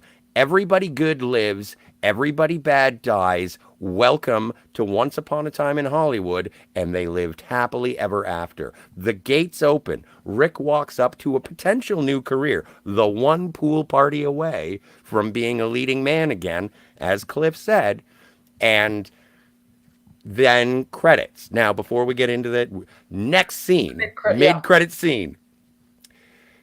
This is one of my favorite. It kind of reminds me of a Krusty the Clown bit, but it's a Rick Dalton from the set of Bounty Law doing a Red Apple cigarette ad. And what's apparently they filmed Tarantino's voice as the director? apparently they filmed they filmed the old Chattanooga beer commercial, and they filmed two Red Apple cigarette commercials, one of which had James Marsden as Burt Reynolds. Yeah, And the slogan for Red Apple cigarettes is, "Would you take a bite of a red apple?" And and so Rick is exalting the many virtues of Red Apple tobacco, and then they cut, and again, because of the Krusty the Clown, he's like, "This fucking tastes like shit. Jesus, this cut out of me, it has a double chin. Does no one ever pay attention to this shit?" And so you get your Bounty Law cigarette ad. The music plays, and then where I found you this evening, Kat. How does the movie close in the end credits? with sound from the Batman TV series, uh, which I believe had already been canceled at this time in 1969. And you hear the Batman talking about the Bat phone, all that kind of stuff, as another nod to those type of shows back then. Another thing I'll say about this movie is, that favorite sequence of mine, the whole Spawn Ranch thing. It's funny because it's like an isolated scene in the movie that they tease that it's coming with him constantly seeing Pussycat hitchhiking, but the fact that he recognizes them at the end doesn't really have any bearing on the climax. So it's almost like this nice sequence in the middle of the movie that serves no purpose to the overall story. It's kind of like, okay, Cliff just kind of went to check on the ranch, and we already know that Cliff's a badass. And we we didn't get to see too much of it because he's just beating up Clem. It's like, okay, you're beating on Clem, as opposed to say, whereas he gets text later on. But so that was so I like that he does that in this movie. It's a sequence which you could excise without changing the story at all, but he leaves it in there because it's just a really great sequence, and it shows that not every scene in the movie has to move the plot forward or move the story forward per se, because he never does check on George again. He just kind of lets that go by the wayside. Hmm. Sort of like the movie also leaves unresolved if Roman is going to screw up again or not. And it just kind of, like you said, we assume that they live happily ever after. Yes. Well, and I don't know if that means Jay. I don't know if that Right. means Roman and Sharon, but like one of the, Yeah. the love triangle breaks down to two. Um, but again, watching it the first time and being so tense for the entire movie, waiting for what I was assuming, again, walking into it, thinking it was going to deal or revolve around the death of Sharon Tate, and then to have the movie resolve with the bad guys lose, the good guys win, and with the centerpiece being the friendship between Rick and Cliff, I think that this is the nicest Quentin Tarantino movie. I think that it is one of those. I think it's better than Jackie Brown, because it's a great hangout movie. It shows the disparate nature of working Hollywood and established Hollywood, and as you said, old and new, the transition, and what would have happened if, fucking Rick Dalton torched one of the Manson family members on that fateful evening. The world would have been a very, very fucking different place, and I love it. But in response to your favorite sequence of the film, just rising tension that entire time, because you don't know at that point in the film that Sharon isn't going to die. It's like, well, is Rick going to die? When is the carnage going to start? So Well, far, this has just been. Well, again, I knew she wasn't going to die. I just kind of. I know you did. You're smarter than me. That's why you're on brain detail. So that I can go right into my rating right now. 10. Fucking hands down. I knew it was going to be a 10 from you. That was an easy call. I give one. I give it 8.5. 8.5. Okay. 8.5 points. So this, I didn't join you guys today because I wasn't able to review the movie before the show. But I haven't seen the movie since I saw it in theater, so I haven't seen it again. And I walked out thinking that's one of Tarantino's weaker movies, but I did like it. I did really like it. So this is a solid 7 bullets for me. And it's we'll get there when we get there. It's not. I think it's third last when we get to Inglourious Bastards. But this is the second time that Quentin Tarantino absolutely floored me. And I was like, wait, you can do this? You can do this. You can just completely change history if you want. And it's like, of course you can. It's not real. Yeah, it's not real. It's all just a story. So who cares? Once upon a time in Hollywood. You said 7? 7 bullets for me. Yep. 7 bullets. But yeah, so that I love this. The soundtrack is phenomenal. The set dressing and the set decorations, the long, lengthy drives through Los Angeles. Like, I think that when Cliff drives from Rick's to his own place, it's not the actual commute time, but it does take a while to drive there. It does. Yeah, and they spent a boatload of money on doing it for real rather than CG, which I think you could have done that with miniatures or something, because they spent so much money on that. Because this movie cost like around $100 million to produce, and it only made $374 million, which is a lot for a Tarantino film. But with $100 million budget and then the marketing budget on top of that, it's like, ooh, that's just about breaking even, maybe a little over break even. Yeah. But then also you do get Best Supporting Actor for Brad Pitt. And he also got Sony agreed to give Tarantino full ownership of the film after 10 years.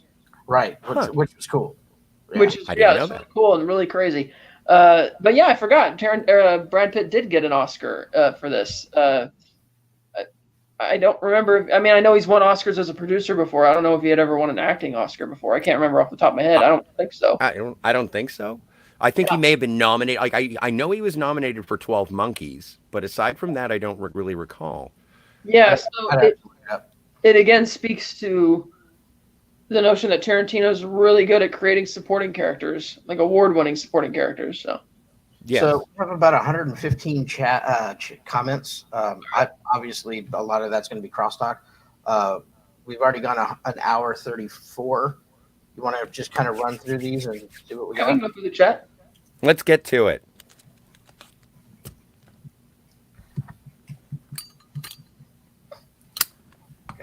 It's a lot of scrolling up. All right. Oh, no, I understand. And thank you so much to everyone in the chat. If you'd like to support the channel, there is a super chat option. You don't have to, but if you would like to, you can also get a coffee mug over at our merch store at thefantasmagoriumshow.com.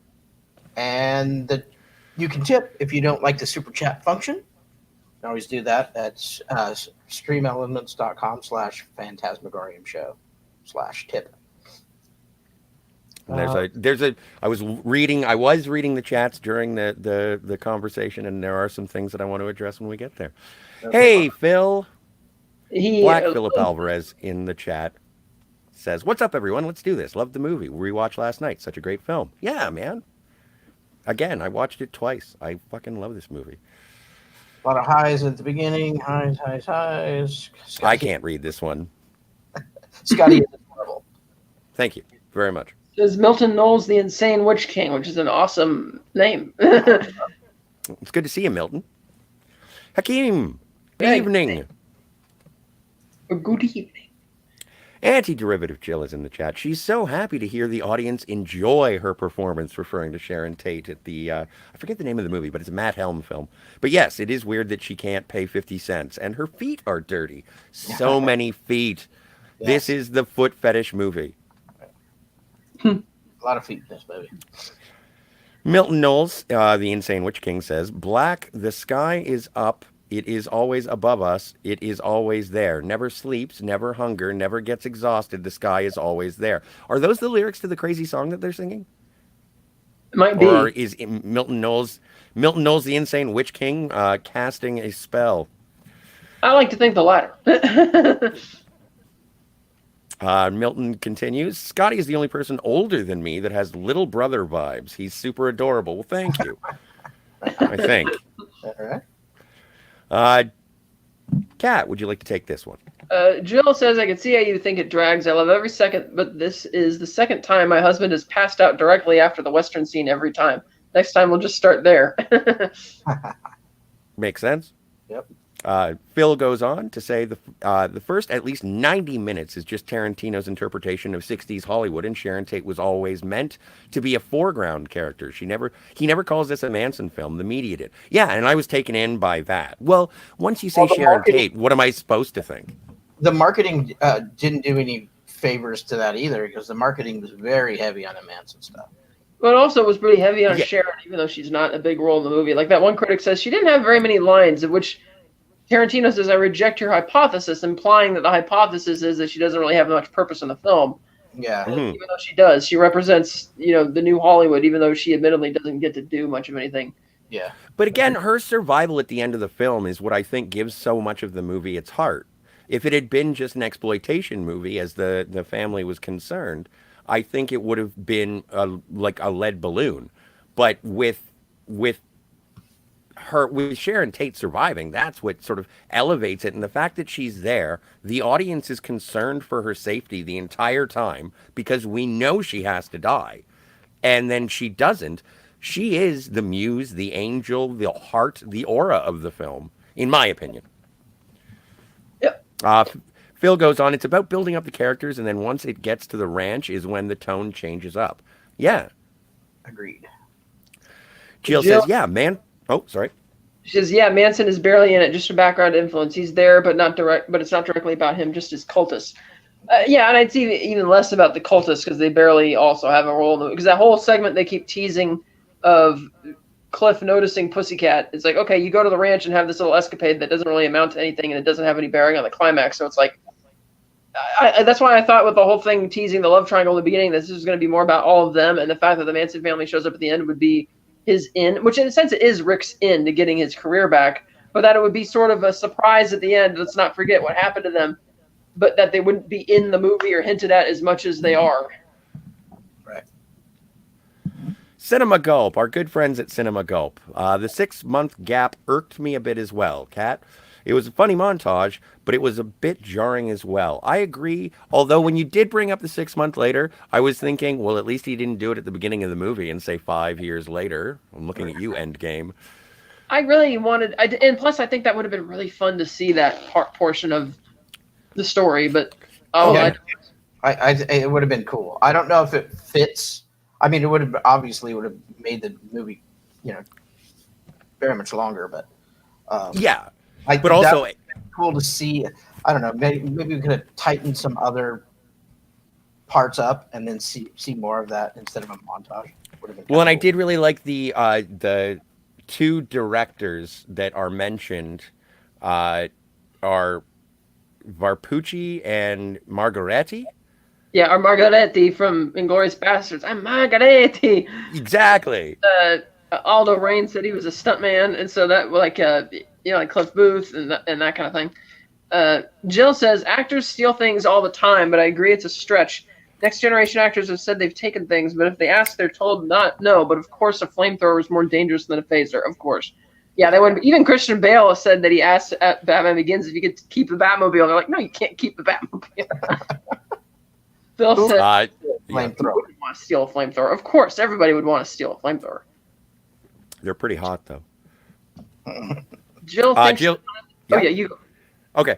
Jill says, I think the time in Italy showed the strong bond between Rick and Cliff, foreshadowing that it's a friendship you really can't break up. And also, that's another thing with it at the end where it's like Rick and Cliff have to part ways. But then once Francesca takes the 5 sleeping pills, Brandy is sleeping with her, and Rick goes out, and it's like, I'll come to the hospital. And it's like, no, no, no. You stay here. I'm not going to die. I might have a limp. It's not a big deal.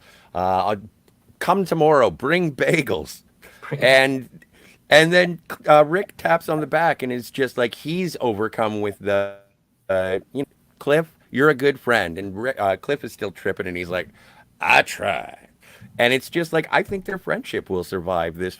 I don't think it's a matter of affording him or parting ways because they can't be colleagues anymore. I think a night like this really tied them together forever. That's just how I interpret it. But again, at the end of this movie, everybody lives happily ever after in my mind. Right. That's nice. Jill says, story time with Kat. This is great. I don't know any of this history. Well, you can tune in next week for our true crime podcast called Criminals with Kat. Which we might actually do at some point. We are thinking about it. Jill says she never saw the trailers, just the movies, so I wasn't switched, just mesmerized. It was great. Yeah. I'm glad you liked it. Jill continues, I don't know a thing about Sharon Tate, and I didn't hear about the production spoilers, so I was happy she lived. Yeah. And I found it shocking, too, because I was just, again, you can do that? Yes, Phil says it's like his Changing History trilogy after Inglourious Bastards and Django Unchained, for sure. Yeah. Mm. Jill says, in regards to your assessment of their friendship, Kat, agreed. Cliff is the better friend, but he knows what he's into being friends and getting work from a Hollywood actor. Yeah, he knows what he's into, yeah. Yeah. Citizen... Hey, Trip. I love Once Upon a Time in Hollywood. Well, welcome to the chat, Citizen 333. So he goes on to say, thanks, Jill, for recommending it. One of the best things about these kind of shows and the film fam community as a whole, this is the best part of this, doing a show like this, is when somebody, either from our chat or in our group or on the show, recommends something and then somebody goes and watches it and digs it. I think that's one of the best parts of doing like shows like this. Absolutely. Well, and speaking of people in the show, Terrier had been doing jumping jacks for Ghostbusters Afterlife. Oh, yeah?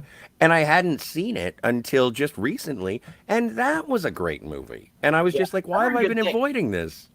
I've heard good things about that one, especially for Ghostbusters fans. Yes. Yeah, it was okay. I loved it. Anyway, Phil goes on to say, I'm curious as to why this movie was covered before Bastards and Django. Well, it's part of the introduction, my dude. Not all stories are chronological, especially in the case of Quentin Tarantino. If he can switch up the timeline, so can we. We're just going with what we want in an order. And, which brings us to great news, and I'll reiterate at the end, I guess. Next week was supposed to be Django. Yeah. But we do have Ben from Cinema Gulp who wants to discuss Hateful Eight. And due to conflicts of schedules, we've decided to switch it up, so we're going to do Hateful Eight next week. And then we'll save Django for when that was supposed to go. Yeah. Yeah, that'll be good. Trip says, oh yeah, I love the Steve McQueen cameo representation. First time I was kind of like, that's Damian Lewis. Second time I was like, oh, that is Steve McQueen. Trip says, that was pretty cool. She was engaged to him, then got married to him, and ever since they've been inseparable, the three of them, or something like that. Yeah, it's such a weird, but Hollywood, man. Yeah.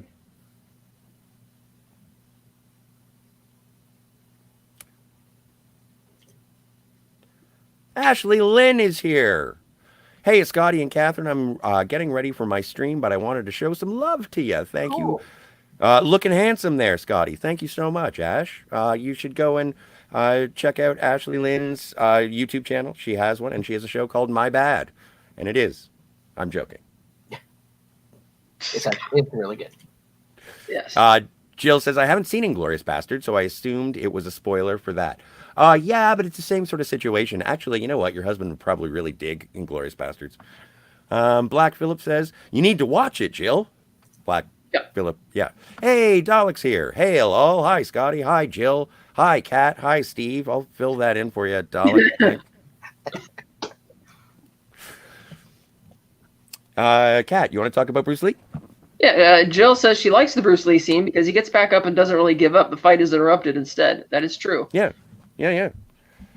She says, a deleted scene. I love unnecessary Tarantino scenes. I'll have to check out my special features. Yes, do. Oh, they're really great. She likes the Trudy quote, something like, the pursuit of perfection is meaningful. Smart kid. Absolutely, yeah. Also, yeah, what Trudy said. I don't like names like pumpkin pie. Pumpkin puss? He does say pumpkin puss. But since you're upset, we'll talk about it another time. I'll let it slide or something like that, yeah. Yeah, but we can talk about it some other time. Well, and there is there are two deleted scenes that are not on the, or at least I have the DVD copy. My Blu-ray is at a friend's house, but apparently there is a scene that was filmed, and it's on the book. Actually, if you look, you can see Trudy on the phone with a teddy bear, and there was a scene between, and I guess it is also represented there, with Rick Dalton on the phone, and Trudy and Rick are talking. But that wasn't in the movie. And then also in the end credits, it says Tim Roth, cut. Yeah. And it's not on the. Have you seen the cut Tim Roth scene? No, and Danny Strong was also cut. Tim Roth played the butler to Roman Polanski at the house, and I can't remember who did Danny Strong play. I got it right here, but they were in the movie, and it's funny because they thought he didn't cut them actually till quite late. Let's see here. Go, keep going, and I'll read back when I see it. For sure. And Phil says, in regards to Easy Breezy, he's describing himself in that scene with the child actor, and I thought that was really poignant.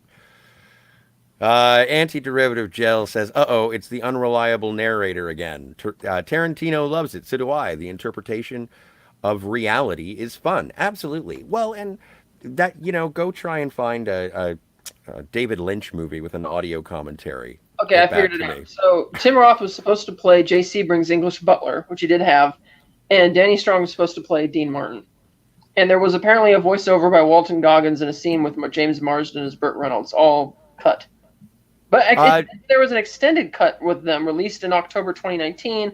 I did not hear about this. I did not see it. Neither did I, and now I must possess it.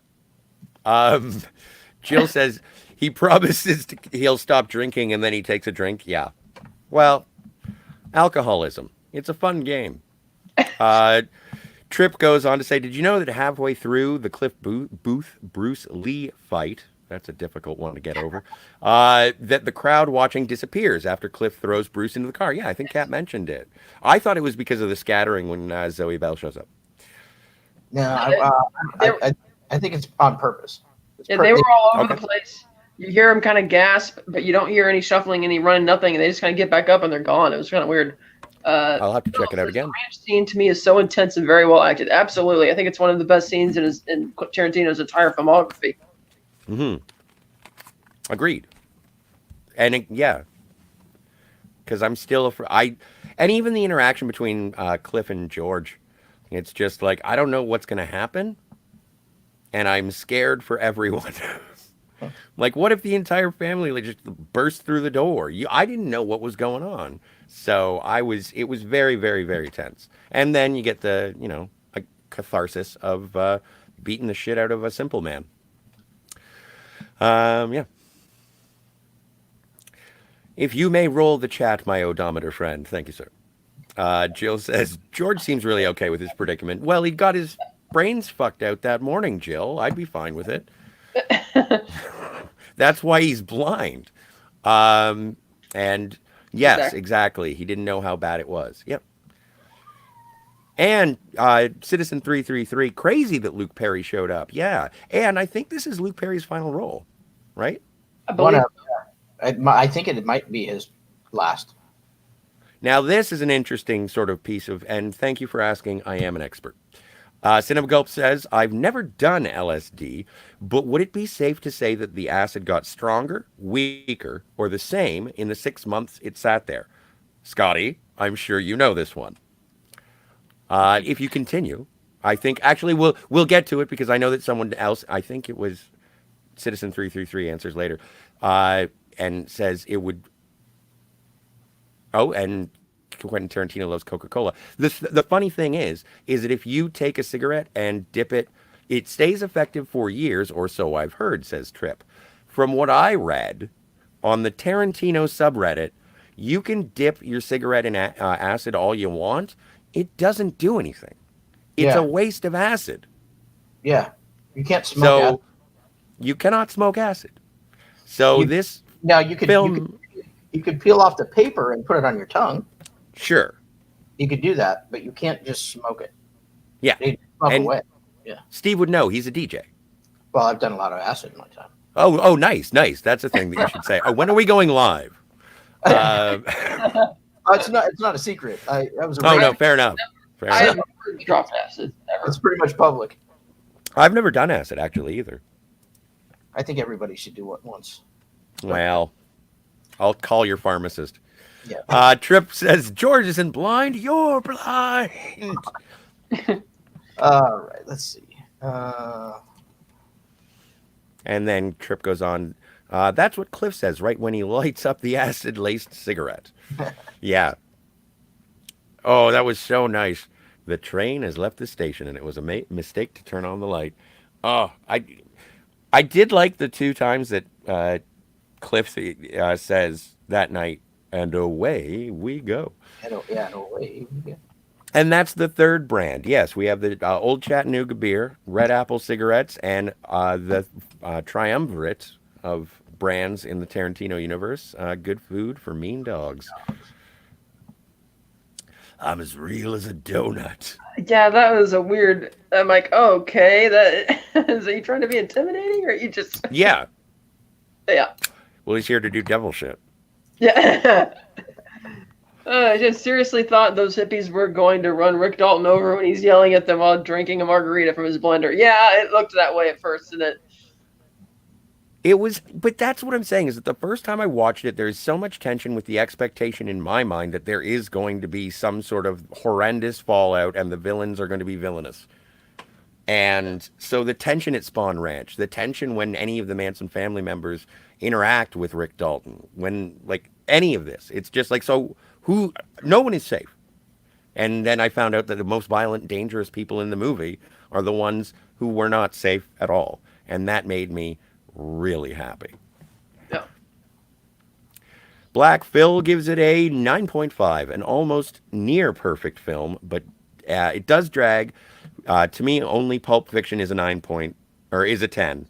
Well, and that's part of the reason why I gave it. I think I gave it a 9 because I was leaving room for Pulp this one. Fiction. Yeah. Or for Once Upon a Time in Hollywood. Sorry, Tarantino doesn't kill off the heroes. Off the hero. Yeah, you're right. He doesn't. Well, That's he true. Now kinda that you mention kills it. off- he kills off heroes in Inglourious Bastards. Yeah. Well, and he kills off Mr. Orange Mhm. in Spoiler Reservoir alert Dogs. for Joe who hasn't seen that movie. Well, but it's a war movie. People are going to die. If you've ever seen The Dirty Dozen, it's the same idea. People are going to be killed. Yep. Jill says it's a 10 for her. More than one Tarantino can get a 10 from me. Of course, me too. I love it so much, even the dragging is very entertaining to me. Well, and that's upon further viewing, I sort of consider the dragging. It's like back in the day, I always, watching Star Trek First Contact, I always liked the Borg stuff better, and I thought that the Zephyr Cochrane stuff dragged. But now, the stuff that drags, in my mind, is better because it's more character development It's more dialogue-y, and I like dialogue. So I think I've only given one Tarantino film so far a 10. That was Reservoir Dogs. So I'll have to go back and check the end of it and make sure that I read. I didn't. Oh, I thought you gave it a lower rating. Okay. I remember No, I I thought wasn't on that show. right. Okay. Oh well, then I'll mark you down now for a 10. Mark it 10. Yeah, that's a 10 for me. Pulp Fiction is real close. I think I said 9.5 for Pulp Fiction, but yeah, You said 9. You said 9. 9. Yeah, it's a solid 9. There's some improvement that can be made in that movie, I think. But I'll double check before, and I'll do it Yeah. soon. But I'll double check our rankings. there's a couple more coming up that might hit the 10 for me. So Oh yeah, there's still a couple. I think there are a couple of 10s in here. Yes, Citizen 333 says the Mansonite girl, Sexy Sadie, whose idea it was to kill Rick and company, got it the worst. After getting chewed up by Brandy, she gets torched by Rick's flamethrower. Yes. Yeah.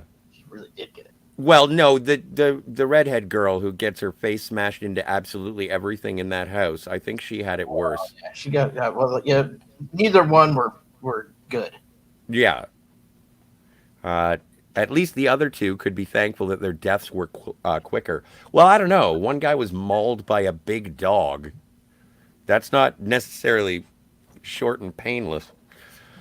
I give it a 9.333 repeating stars. Yeah. I'll allow it.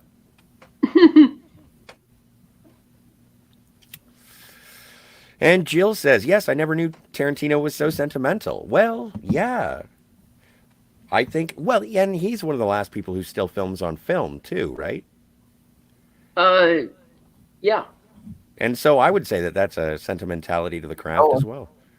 It's funny. And Nolan. He said he would stop making movies if they stopped being projected in 35 millimeter film. To which Peter Jackson said, "Well, I think it might be getting a little late for that, Quentin, because we are sort of past that by now." And Tripp says, did you just say just a story? I did, because it is.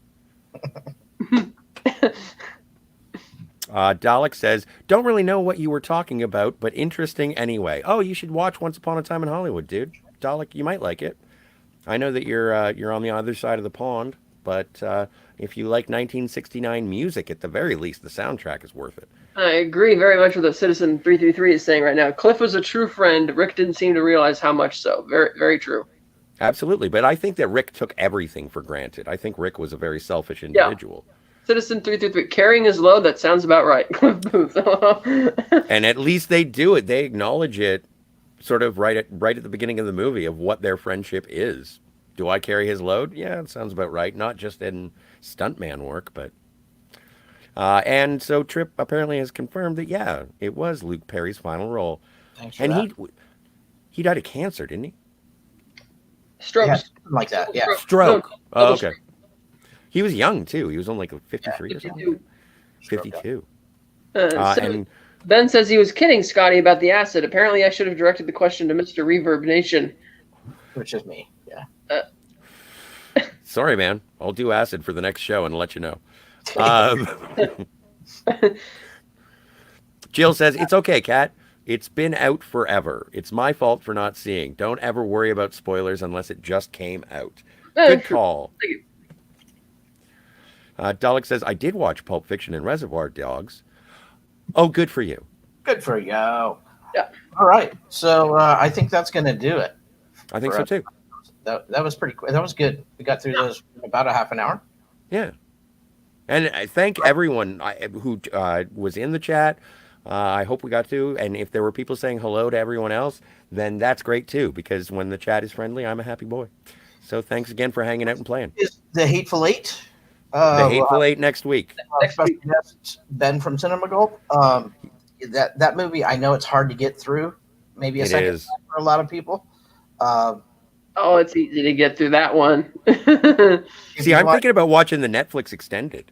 Yeah, if you do want to watch it, I think I'm going to watch it that way, Scotty, Yeah. for sure, because I haven't seen it yet that way. So Well, and also it's episodic, too, so it's a little easier. yeah. That's So true. If people who want to, they can watch it in pieces. next week, because I think that'll be a lot of fun. Yeah. Yeah. Anything else you guys want to promote?